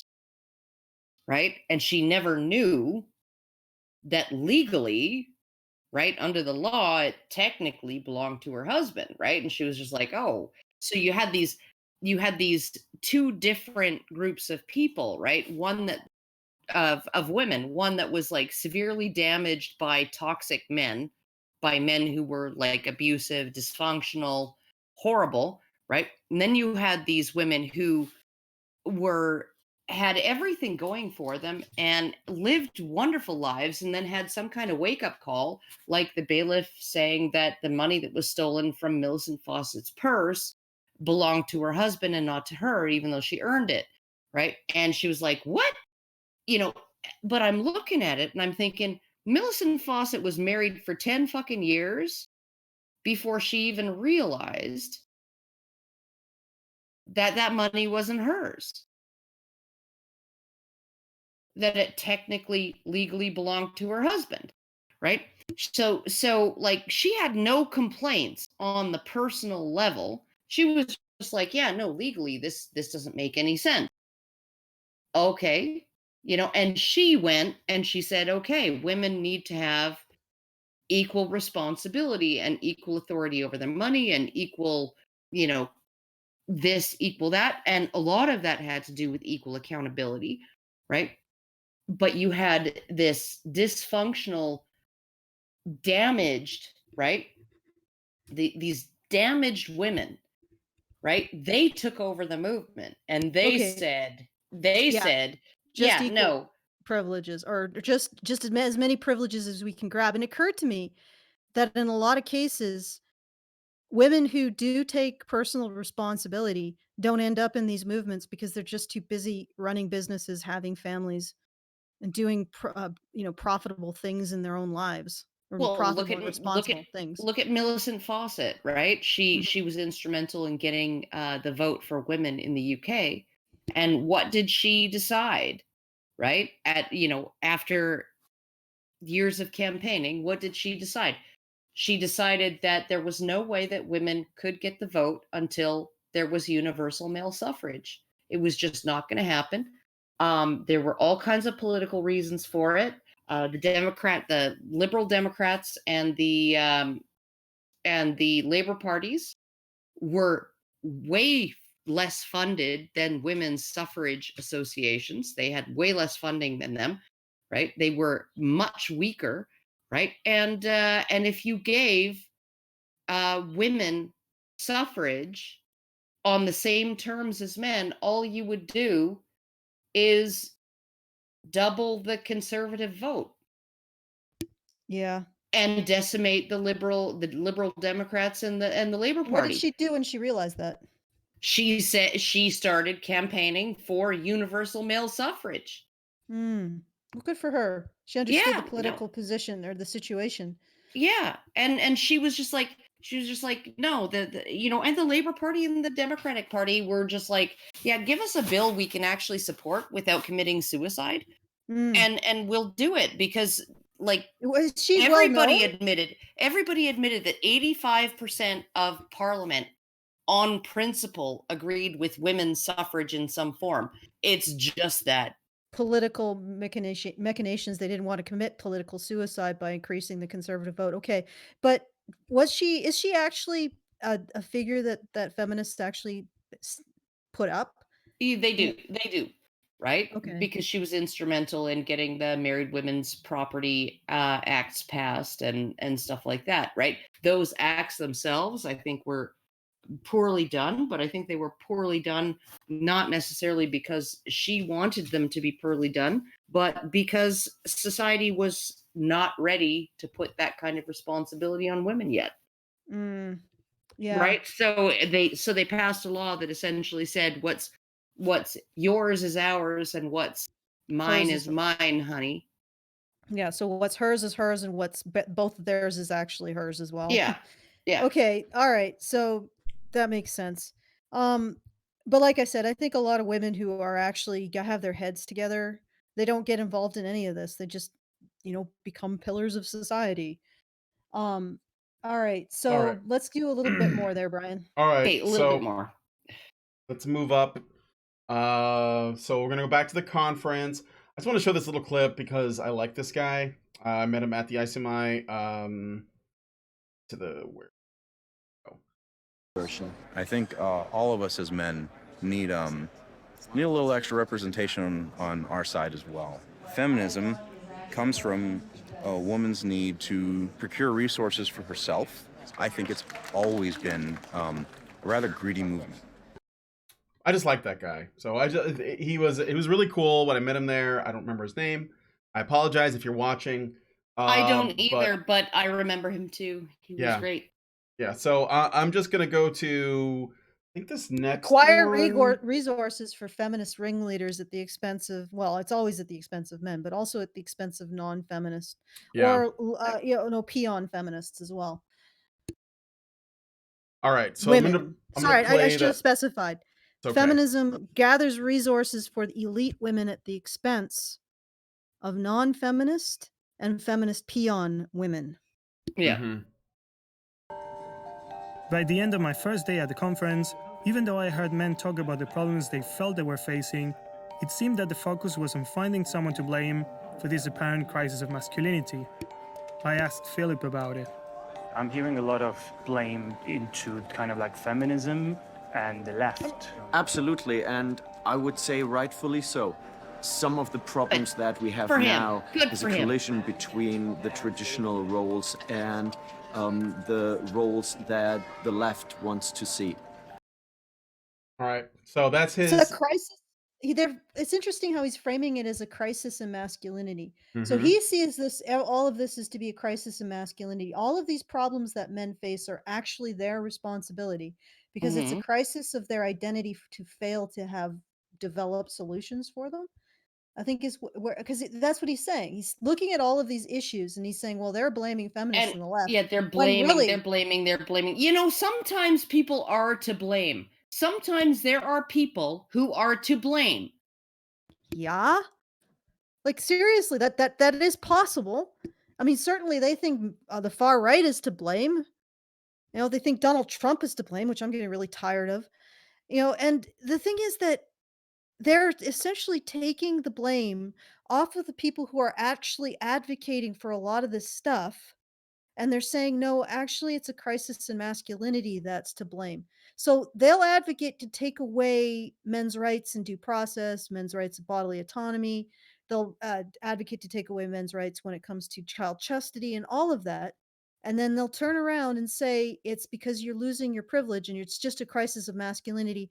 You should adapt your identity to these new terms and be okay with it.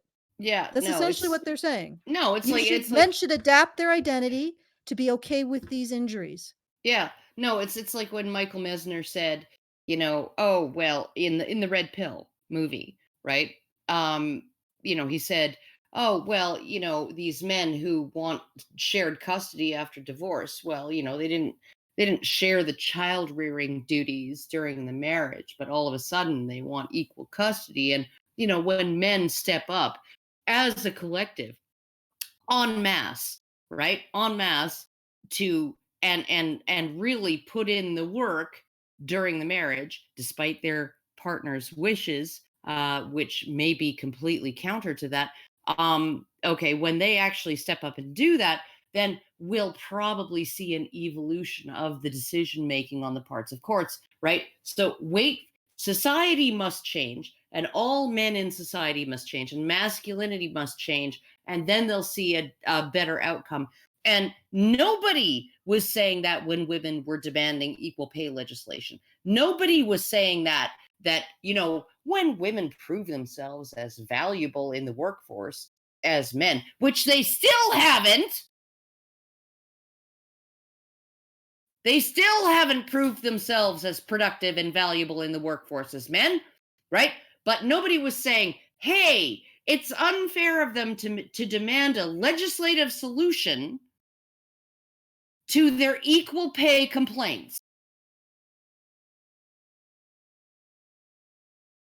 No, feminists demanded a legislated solution, and they got it. Equal pay for equal work.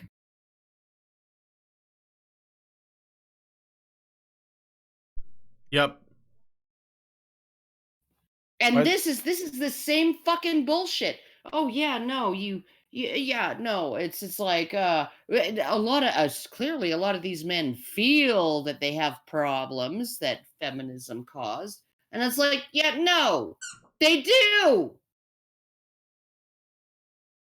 Squeaky, squeaky. I know, I had to mute. Jojo found a toy. It's okay. Yeah, it's okay. At least he's not barking. It's a toy steak. A little face on it. It's one of his favorites. At least he hasn't eaten the squeaker yet. No, he's done that with many toys though. He always does. He gets inside. Maybe I should get like a cat cam. My dog, I get that really super tough dog toys for Kevin. Yeah. And within 15 minutes, she's removed the squeaker, eaten it, and managed to chew ingest probably 90% of the toy. All right. So I should get like a cat cam, Brian. Yeah. Well, I mean, I just did this spontaneously because he was laying down next to me, and I had the webcam here, and it's on like a arm that I can kind of adjust. So I was like, oh, let me try to point it at JoJo and just turn it on. But he left the room, so he went to go see what Lindsay's doing. I know what Lindsay's doing. She's playing Minecraft, probably. You're not? Oh, I'm sorry. I thought she was playing Minecraft. Anyway, because it's a Saturday, so why not? But yeah, if JoJo comes back, I'll turn the camera back on, but I don't want it pointed at my ghetto ass apartment floor. So let us continue. You want to get a response from this feminist expert on yeah, I know. We gotta do this because here's the thing, and I know Philip is watching.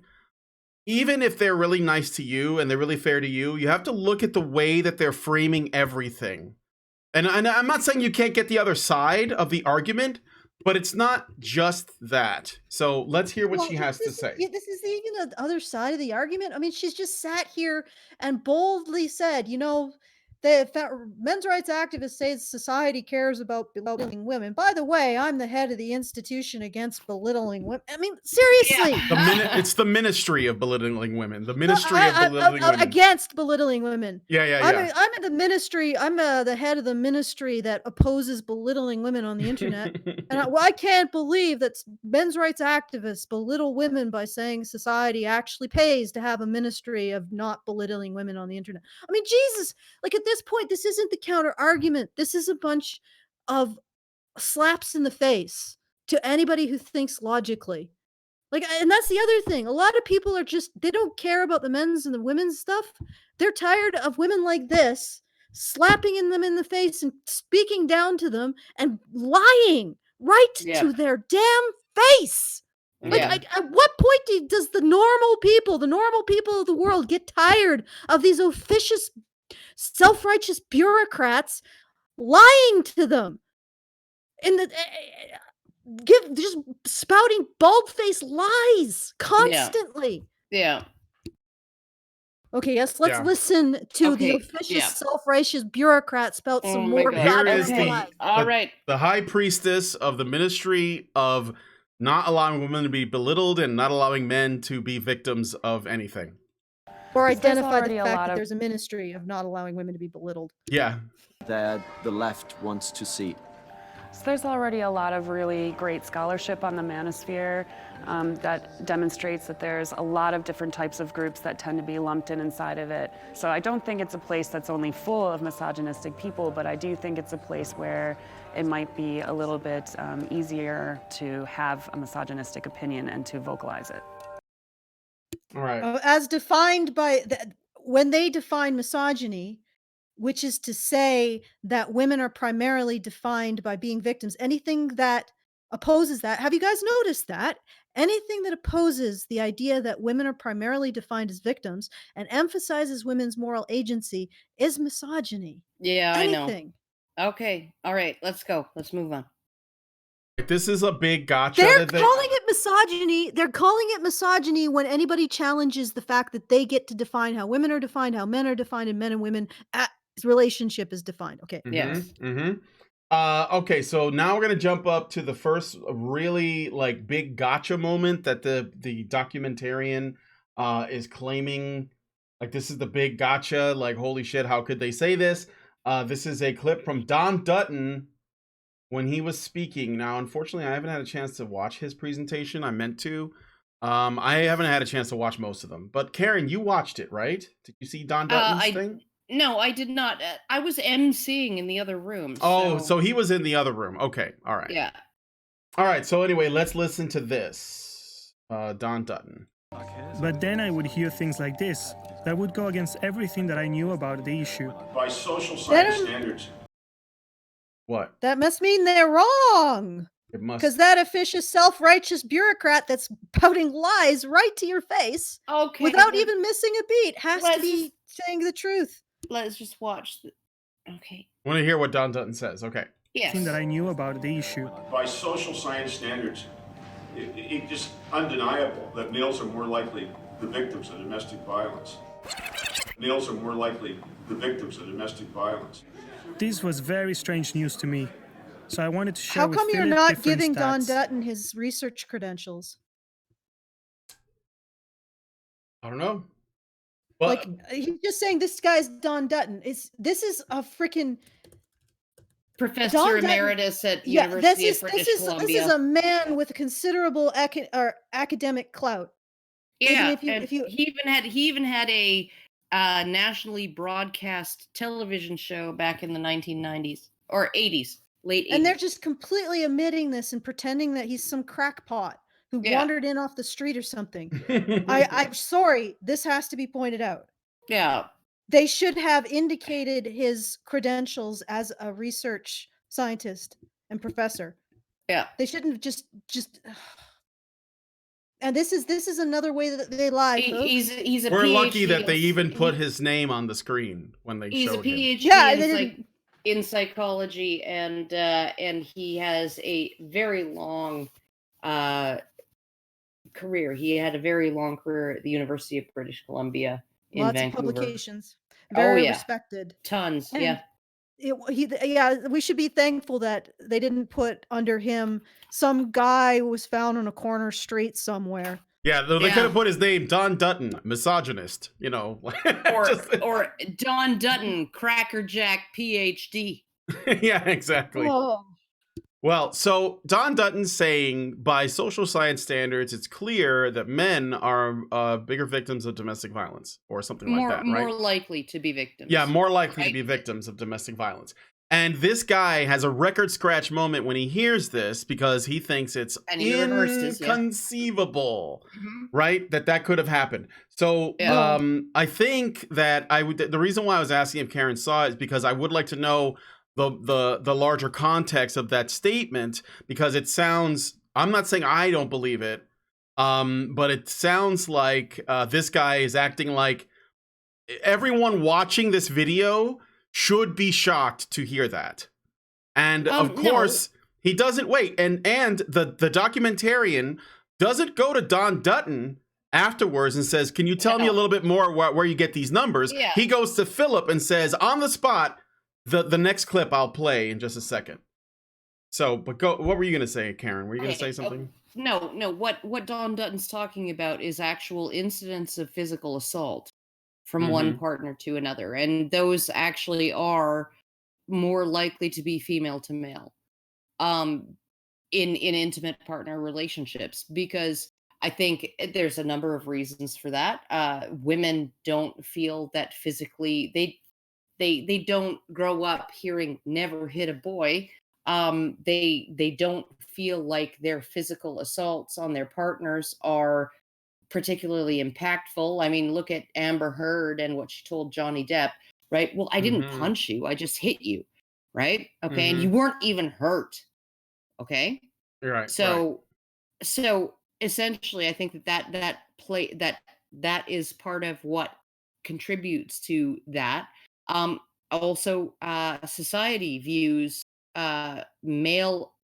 men physically assaulting their wives and women physically assaulting their husbands completely differently, and so essentially men may, when they are assaulted, refrain from retaliating, refrain from assaulting back, because they have been raised with the mantra, you never hit a girl, right? Okay, but here's the thing.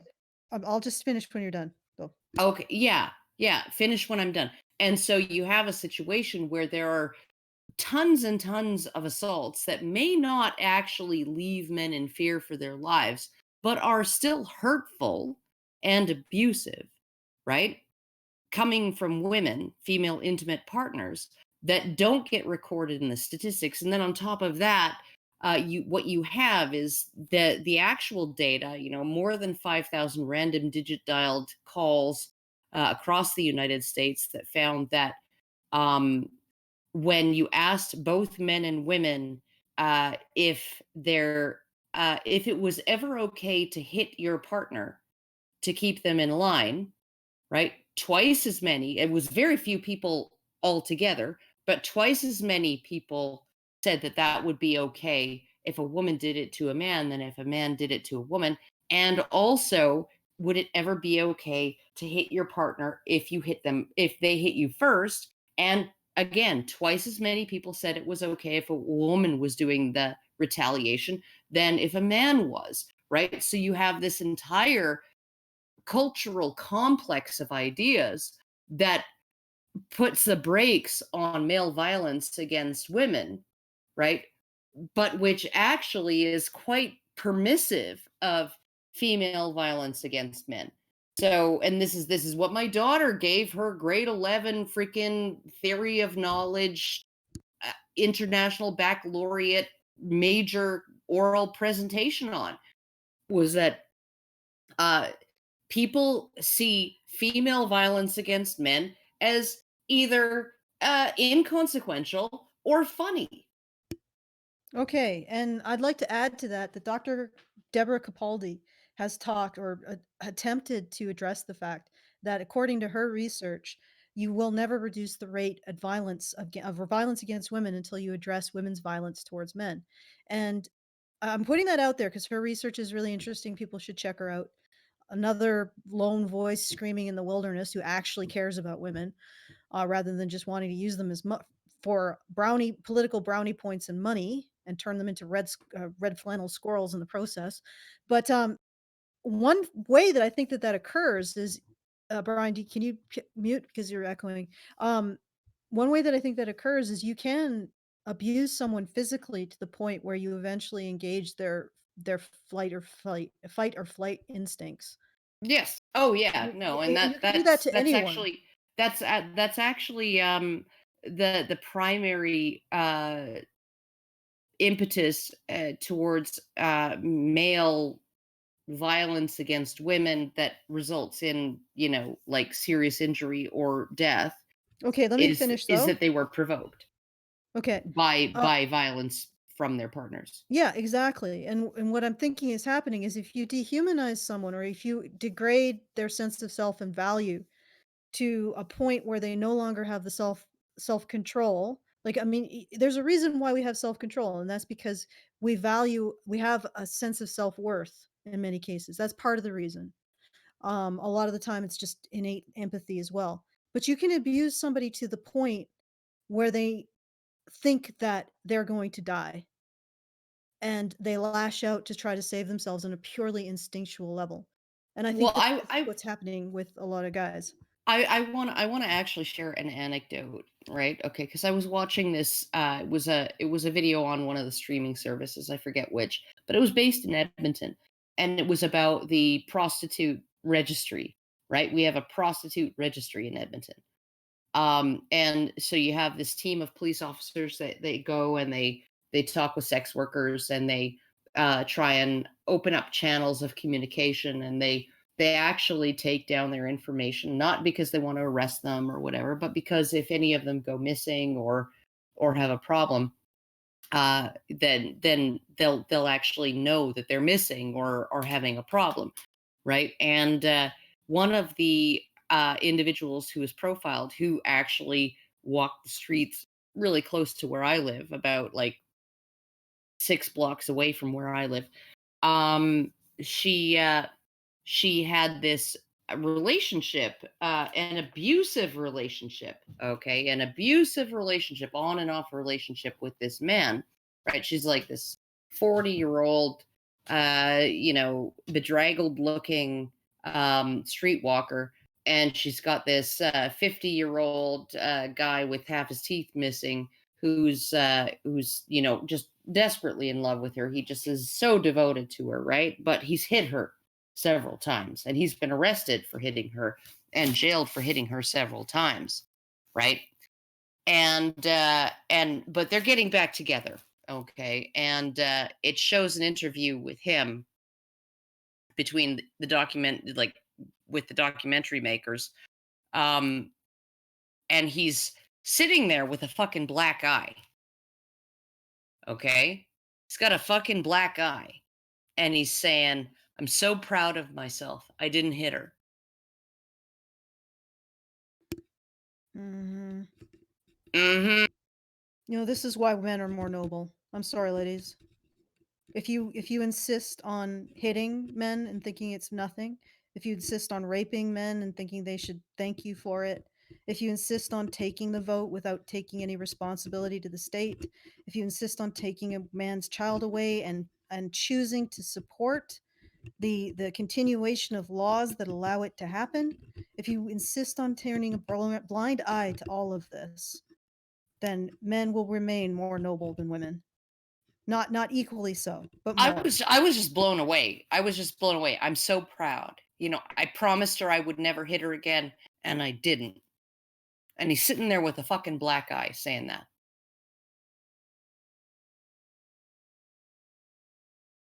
All right. You guys want to move on? Like JoJo's I'm sorry. back. Like, just there's sometimes I just And the documentary didn't reflect on what that actually meant. Of course not. It was just like, yeah, what a great guy. Of course not.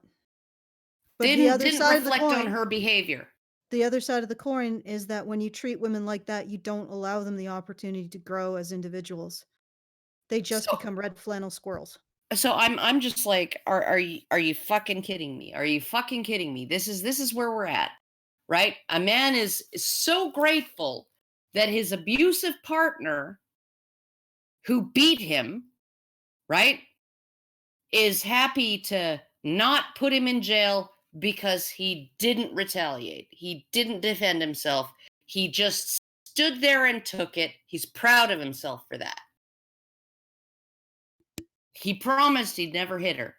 And nobody ever questioned and he any made of good this. on his promise. Except us, and we're called misogynists when we do. Yeah. All right, let's do Okay. some more. Okay, a little bit more. All right, let's do some more. So here's the response. Well, Brian, how are you doing there? Oh, I'm sorry. I was muted on two things at once. So, all right, let's play the next clip. Can I read you something different? Of course. So I have here figures of the Office for National Statistics. An estimated 7.9% of women and 4.2% of men experienced domestic abuse in the last year. This means almost twice % of women experience domestic abuse than men. Do you think these figures are not correct? I think that similar to the studies that were just presented, you have to look into these studies and how this study was concluded. But you don't. If you read this, you don't believe this. Did I say that? No, I'm asking you. It's a question. I do not believe this statistic, and I don't believe the statistics that I heard just now. All right. Pausing that. JoJo left again. I'll turn off the JoJo. Okay, cam. what? So he presented. Don Dutton's presented his statistics. Okay. Don Dutton's going by Canadian and American research, right? Yeah. And the office, the Office of National Statistics that this guy is presenting is British, right? And there may be, right? Like, this is the thing, right? This is the thing. I'm pretty sure the rate of false allegations of witchcraft changed between 1691 and 1692 in Salem. Okay? I'm positive that there was a difference in the prevalence of false accusations of witchcraft in Salem, Massachusetts, between 1691 and 1692. Right? And so any given, and if we want to go by methodology, if we consider if we only consider as false the allegations that didn't lead to convictions, right? Okay, and we consider all of the allegations that led to convictions and subsequent executions as true allegations of witchcraft, right? Then we have to actually accept that, so I mean, like, methodology matters, and any study that you do. Methodology, questions asked, how the interviews were conducted, how they defined domestic violence, whether or not the interviews were associated with with language that was made domestic violence to be criminal, because often men cannot conceive of being hit by their wife as criminal behavior. All of these things influence the statistics. You have to look at the methodology. You have to look at the survey instrument. You have to look at how the survey was And you conducted. also have to acknowledge that any study is just a snapshot of a point in time in a particular place, right? And that maybe gender parity might mean 40% of domestic violence victims in the UK in this particular time, in this particular place, right, are men, but 55% in Canada are in this particular time, right, time frame, are men, right? Because prevalence rates of all kinds of crimes go up and down, right? And you have to actually look at, and you have to actually concede that maybe efforts to reduce partner violence against women may have been so effective that men might, in some cases, right, have become the predominant victims of partner violence. Simply because we've managed to actually succeed in eliminating or reducing partner violence against women, right? So I'm looking at it and I'm thinking, like, these people think that these are all static numbers and they all have to be 100% the same across time and across geography and across cultures, right? And that's not the case. It's not the case. There were many, many, many more false accusations of witchcraft in 1692 than there were in 1691 in Salem, Massachusetts. But how many real accusations? Well, zero. Depending on your methodology, depends on how you define witchcraft. And how you define real. Yeah. It depends on what you mean by is. Yeah. So it's like, I'm looking at this and you do have to examine the methodology. You do have to actually look at the point. Even Denise A. Hines, right? She did that cross-cultural study, 53 different, or not, it wasn't 53. It was a bunch of different cultures looking at predictors of sexual coercion among men and women. And she found that men were slightly more overall, right, across these cultures, 38, I think it was, right? Across these cultures, men were slightly more likely to verbally coerce their female partners than women were to coerce their male partners verbally, right? But that women were actually slightly more likely to physically force their male partners than the reverse. Okay.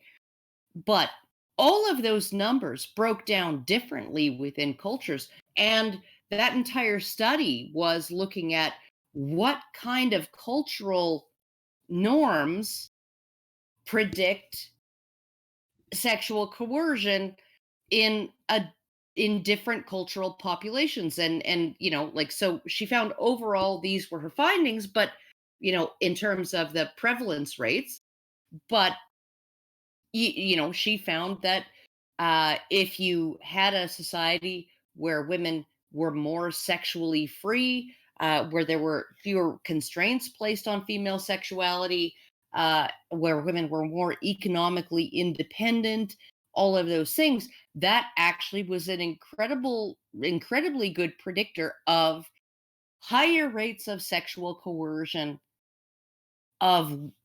from women on their male intimate partners, right? She found that was one of the key findings, right? And so you have to look at it and think, okay, well, there's a whole bunch of different factors involved, and the UK is not the US, and the US is not Canada, and Don Dutton is overall, he's trying to conglomerate those statistics into one big blob, right? But that's not necessarily going to agree with the Home Office statistics from the United Kingdom. Mm-hmm. Okay, but also that I think Philip's point is that you have to look at how the survey The methodology, yeah, the methodology and everything. You got to look more deeply into things before you make a conclusion. And you have actually, how is this presenting Philip as just agreeing with things to agree with things because he's being brainwashed? It looks like the exact opposite of brainwashing to me, BBC. He's not immediately agreeing with something that agrees with what he believes. He wants to look at everything carefully before he concludes which is right. And yet all the BBC presenter did was, oh, this agrees with me. I'll present this fact. Yep. All right. All right. Let's how many more of these do we have? Because I know that we are also going to do an after show. Yeah. We should probably What? We're going to do an after show? I'm not going to do an after show. I figured as much. I'm just saying. Yeah, I know. But how many more points, and should we take them to the patron show? Well, there is a bit with Sargon coming up. So I thought maybe we can do Sargon and then the 2 more things, and then we just go into the after show after that. How about that? Okay, we'll try and keep it short. All right, we'll try and keep it. Yeah, thank you. Okay, so next bit is we're gonna play the Sargon clip. So now we're gonna listen to Carl Benjamin, one of the speakers that I'm most looking forward to. I had the pleasure and speaking to him in the last couple of days, and really nice guy. What Philip considers to be a nice guy, for others is someone from the far right and an extremist who has even joked publicly about raping an MP. We don't owe anyone a particular style or culture.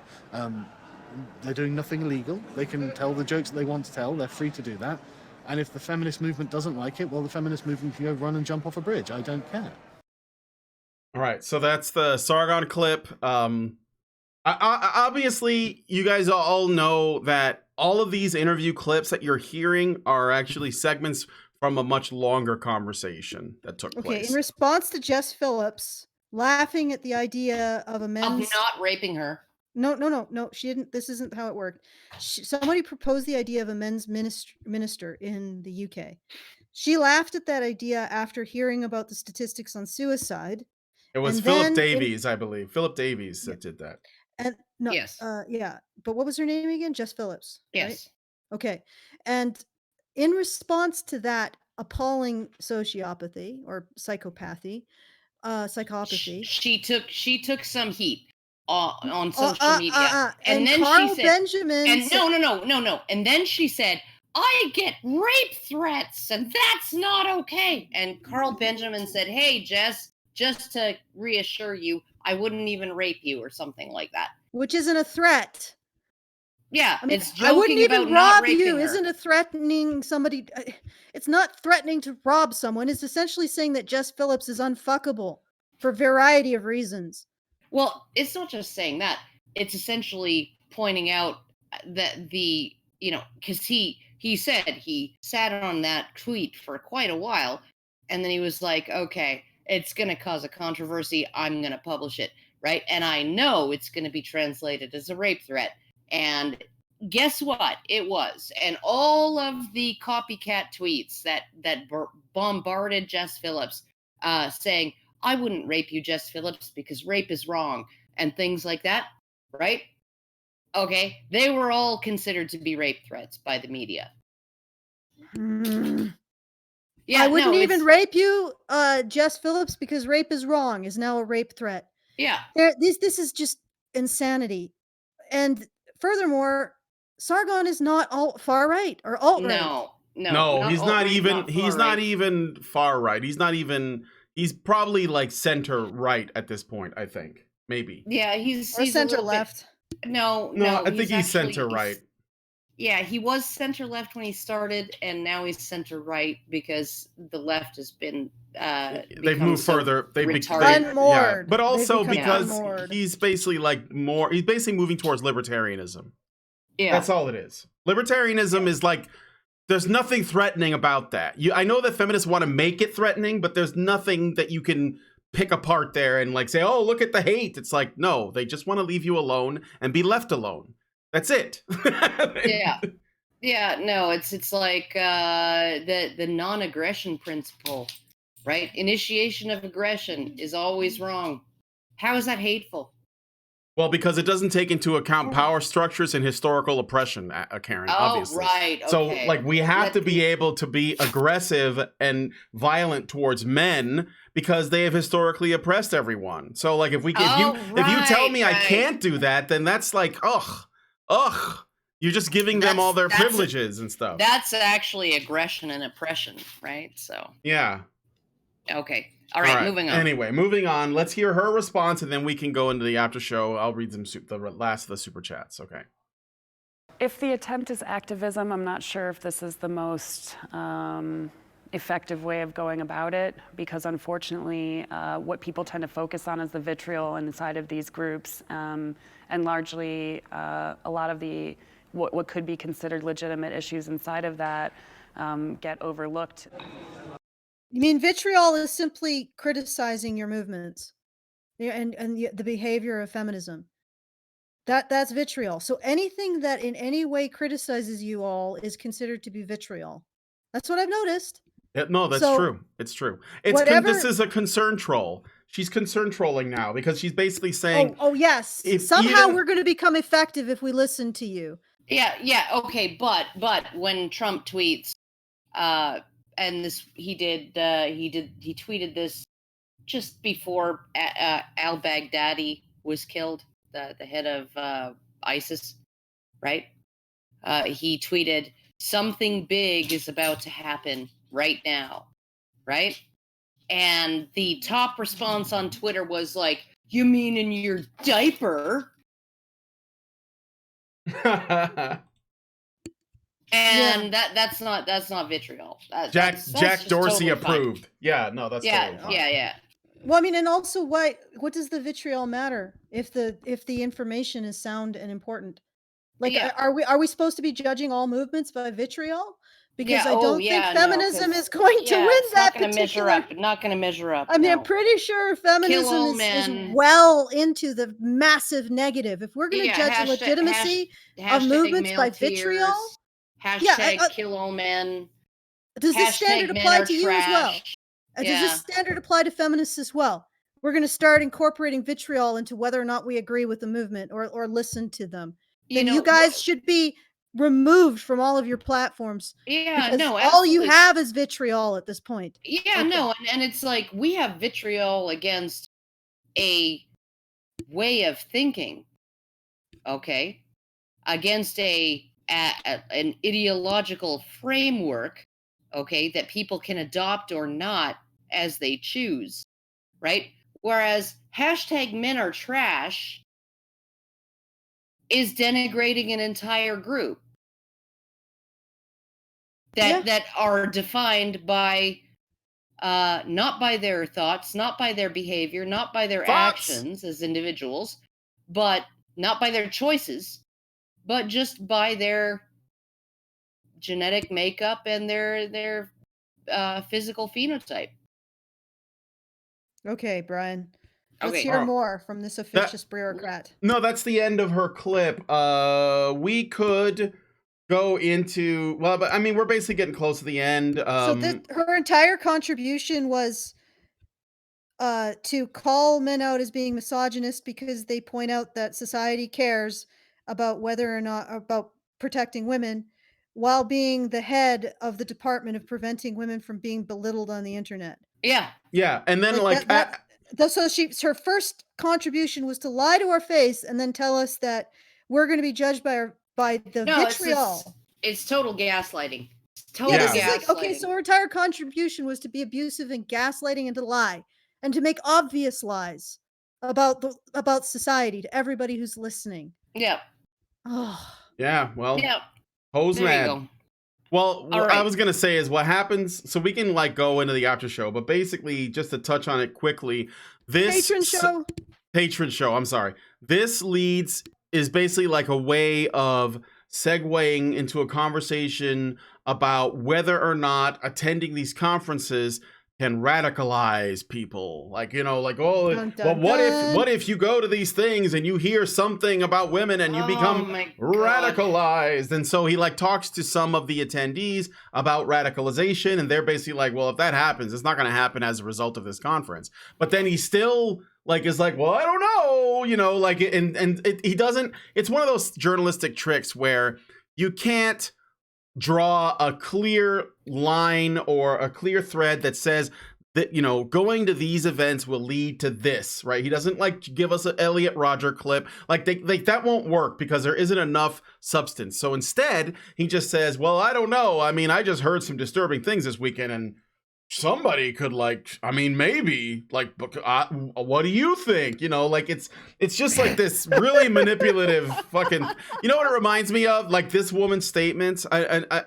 This earlier today, I found that Eric Weinstein has a podcast called The Portal, and he had on, if you guys don't know, Eric Weinstein is the brother of Brett Weinstein, who was the professor that was at Evergreen College when it completely went crazy woke, and, you know, he experienced all this BS that he was totally okay with until it basically affected him. And his brother became famous because reasons, and he went to Joe Rogan a bunch of times and so on, and so he started his own podcast, and he had Project Veritas CEO, I guess, or the guy James who runs O'Keefe, it, James yeah. O'Keefe, was on his Founder, podcast. Yeah, the founder.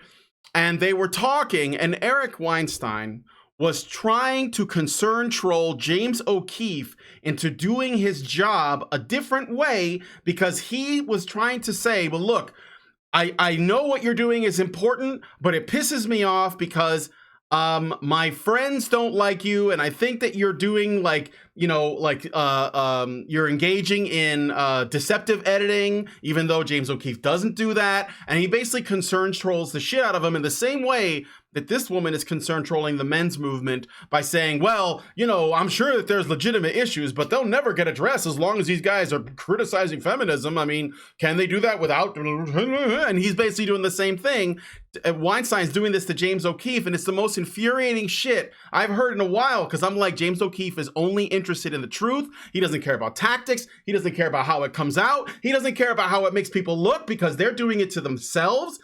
And like, I don't have a problem with any of that. And the only reason why you have a problem with it, Weinstein, is because it's making the people that you like look bad. Instead of asking yourself, why are these people so shitty? You're basically saying, why are you exposing my people as shitty?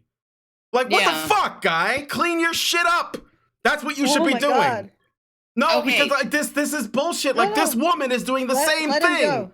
This woman is doing the same thing. She's saying, look, my job is to find misogyny on the internet. And so what I've done is I've created a whole bunch of ways that men can be misogynists on the internet. And lo and behold, look at how much misogyny I found. And you know what? The men's movement should probably, you know, like, I think that, yeah, there's legitimate concerns like suicide and yada, yada, yada, but I don't like them because they're mean and the way that they say things is not cool and they mansplain, you know, and so therefore they should be illegitimate? No, bitch, change your methods. So just like Eric Weinstein, no, motherfucker, change your fucking circles. If you don't like you want your friends to believe you, maybe they're assholes. Maybe they're violent fucking assholes and you shouldn't be associating with them. That's what I can't stand. This completely empty, self-righteous attitude that is really only about protecting yourself, your friends, and most importantly, your ideology. It's time to let it go. I'm done. I'm done. Brian, don't calm down. But Brian, it's okay, because you know what? The coronavirus is going to kill us, and then none of this will matter. Well, probably only not. if we try to go back to work, Karen. Do you want people to die? I'm going to inject some bleach and sunlight after this show is over. It won't kill me. You know why? Because I'm a smoker. Okay. All right. Okay.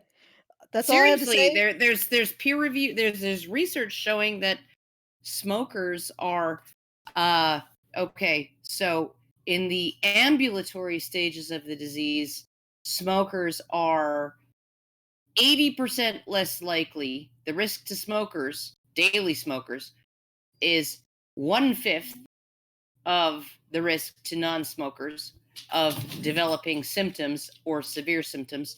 And in the hospitalization stage, Smokers are 75% less at risk of bad outcomes. So okay, well, we finally found the reason why people smoke. That's exactly right. I'm a proud smoker, and I will continue. My poor friend, she quit smoking out of fear of coronavirus 2 weeks before this study came out, and now she's kicking herself. So, oh my goodness. Well, yeah, you know she was what? like, "Oh my God, smoking probably makes me more vulnerable." This must be a sign of the apocalypse. I'm telling Brian not to be calm, and I'm also telling Karen to smoke. Yes. So okay. So there you go, and- folks. This is all right. we're your stewards on the tour of the apocalypse. But I don't think the coof is going to necessarily kill these people physically. I think maybe people's priorities changing might kill them. Yeah, Not kill well, them, but kill their ability to earn a living and shit. Yeah. be sanctimonious bureaucrats who lie directly to the public's face about reality and get away with it. Because this is corruption. This isn't just like this is let's set aside feminism versus men's rights activism and all the gender stuff. This is a corrupt bureaucrat explaining self-righteously to people, or justifying self-righteously through lies, why she deserves your tax money. Remember that, folks. This woman gets your tax money if you're in the UK. She's getting your tax money. You pay for her existence to sit there and self-righteously lie about society to your face. And with really bloody transparent lies at that. Yeah. No, she literally contradicts herself.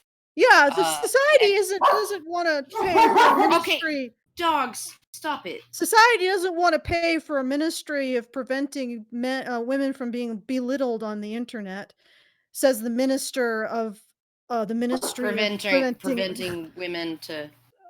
No, just no. Yeah. Okay, and no, if you're a normie who happens to stumble upon us, this is beyond gender. This is pure, unadulterated financial corruption. It's just corruption. Yeah, no, this woman has no reason to exist. No, and this job has no reason to exist. Yeah, she can work like as a barista or something. I wouldn't want to take her job away, but I wouldn't want her to not have a job, but she doesn't. This job should not exist. Yeah. No, this is basically a job that exists solely to support this woman on the back of someone else's labor. That's it. And then in order to tell you things that are the opposite of the truth. And it's like, here's the thing, right? There's a difference between things that are not true, okay? Because any number of things, right? Germs are caused by like sunlight. Germs are caused by dogs. Germs are caused by dust. Germs are caused by, like all of these things are untrue, right? There are any number of untruths, okay? But there are very few times when you can convince the public that what you're saying is true is the exact opposite of what is true, right? That's really what gets me, right? Because you can say like, oh yeah, disease is caused by miasma or by a disturbance in your four humors or nervous excitation, right? All of those are untrue, okay? But they're not the exact opposite of the truth. The exact opposite of the truth would be germs are good, right? Pathogens are excellent for your health, right?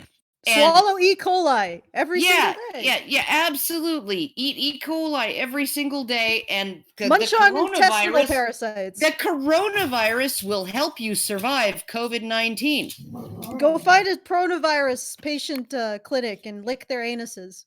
It's good for you. Yeah, it'll help you survive the coronavirus. Don't okay. You know? Oh, the coof. Oh gosh. Okay, I wanted to say that I took a look at the comments, and this is definitely a no sale by the BBC is getting a no sale from the audience. No, they're getting ratioed. I want to see what this is a real big no sale, which is surprising. Even though what's funny is that it's got 300,000 subscribers, but they only got about maybe about 422 people have actually voted whether they like it or not. So it's a very small percentage of people that actually like hit the like or dislike. Well, I mean, it's also a hard decision to make because some people are like, well, at least I got to spend some time with this awesome dude, Philip. Yeah. But then again, there was this human Beatrice that I had to wade through to do it. So it might be like a bit of ambivalence there. What do I do? I mean, do I that downvote? and the fact is that most people don't vote. I never do. I don't do it. Oh yeah, but you tell everybody else to do that, Brian. I do. I could you guys please smash like? Well, I don't want to hit like on my own video. That's like liking your own tweet. Ugh. That's like no. You're not supposed to do that? No, you're not supposed to do that. That's like giving yourself a hand job with your feet. I've never hit like on any tweet or any video or any comment of mine. You know, if you could do that, that is actually that's so self-serving. That's some shit that Eric Weinstein. All right, but anyway, and it is pronounced Weinstein because Weinstein is the producer and it's spelled differently. Yeah. So before we do this, I'll have a few words. Yeah, don't get taken in by these officious, self-righteous, lying bureaucrats who are just trying to justify their ministry of total bullshit position. But that's essentially what this woman is doing. She has a cushy job. She gets money for doing basically nothing. And she wants to maintain it. So she's willing to sit there and lie to people's faces. The most blatant, ridiculous lies. Like any normal human being would be like, okay, so you're the minister, the ministress, or whatever the hell you want to call it, the minister of the Department of Preventing Women from Being Belittled on the Internet, telling me that no one in society wants to pay for a Department of Preventing Women being belittled on the Internet. So you're essentially just outright lying about society to me, to my face. Not just lying, telling the exact opposite of the truth. The exact opposite of the truth. And I'd like to also add that there's a difference between basing social systems on lies, or the exact opposite of the truth, and beliefs. Beliefs are things like beliefs in God. You can't actually prove them either way. But lies are lies. They're provably false. Feminism is provably false. All of feminism's precepts, the group of men as a group oppress women as a group, we've constructed a society for men's benefit over women. All of feminism's precepts are lies, and they are provably false. There's a big difference, and it's almost, you can understand why society would construct a lot of their basic fundamental foundation around a belief that you can't necessarily know either way. Because it's sort of off, it's offloading the work, certain amounts of work of society to an abstract philosophical concept that can never be proven. All right. But that's different. Feminism different. Feminism is a lie.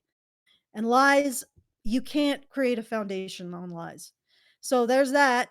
And also, if you enjoy this content, please go over to feedthebadger.com and support us. There is a fundraiser currently. Well, there's a monthly fundraiser that I do for Brian and Hannah. And it's at feedthebadger.com/project/badger-media-blitz. And it ensures that we can continue to have Hannah and Brian do their content at HBR. And so go there and help us out. And like Brian said, smash like Chan, even though he doesn't do it himself, which is gross. And you have you put in whatever you want to say, and let's go to the patron show. Which you can also join us by going to Feed the Badger and setting up a subscription. Yeah, $5 gets you into the Discord, and there's lots going on there, and it's very active, and it's a great community. So I'm just going to read the last of the super chats, and then I'll just close it out. So we got, I got to go up a bit because there were quite a few. French Honey Badger gives us $5 and says, states use drafting when they can no longer convince the people to go die for them because their war is seen as unjust or too costly. Richard Bier gives us $1.99 and says, don't touch me there. That is my JoJo square. That was for the JoJo square that I was showing earlier. Dragon Noodle Soup Gaming gives us $5 and says, kibble for the kibble gods, bones for the bone throne. Richard Bier gives us $1.99. It says, Jojo, no chew on snack. We're getting a lot of money because Jojo was just in the stream for a little while. So you're welcome. Jojo's best badger. Tyler Preston gives us $2 and says, Ministry of Belittling Women, aka mansplaining. Rambam 3000 gives us €5, or is that pounds? I'm sorry, £5, and says, quote, the people will not rise up, Winston. They will not even look up from their screens long enough to realize what is going on, end quote. O'Brien, 1984. Yeah. Richard Bier gives us $4.99 and says, a prostitute registry, Karen? Is that like Yelp reviews of prostitutes? Yikes. Not exactly. Temp87 gives us €20. Thank you, Temp. I think he is the winner of the stream. He is the leader stream god. He says, thank you for the content, guys. Firewood work made my body ache. Oh, well, I hope that this helps. Stealth Creations gives us $2 and says, a future where chew on brush rather than paste. Okay. And John Taylor gives us £5 and says, great show, guys. Just thought I'd throw a few shekels in the hat. Good to get Brian firing on all cylinders as well. And then a Y in parentheses, which I think should have been an emoji, but didn't turn out Thumbs that up. way. Thumbs up, yeah. Thank you for your generous super chats. We're going to head into the after show. I want to thank Karen and Alison for joining me on this episode of the Rantzerker. I want to thank you guys for watching. Please smash like, subscribe if you're not already subscribed, hit the bell for notifications, and leave us a comment. Let us know what you guys think about this. For now, we're going to head into the Patreon-only show. Hopefully, we'll see some of you, if not many of you there, and we'll talk to you guys in the next one. Men's rights activists are machines, dude, okay? They are literal machines. They are talking point machines. They are impossible to fucking deal with, especially if you have like a couple dudes who have good memory on top of that too. Holy shit, you're fucked.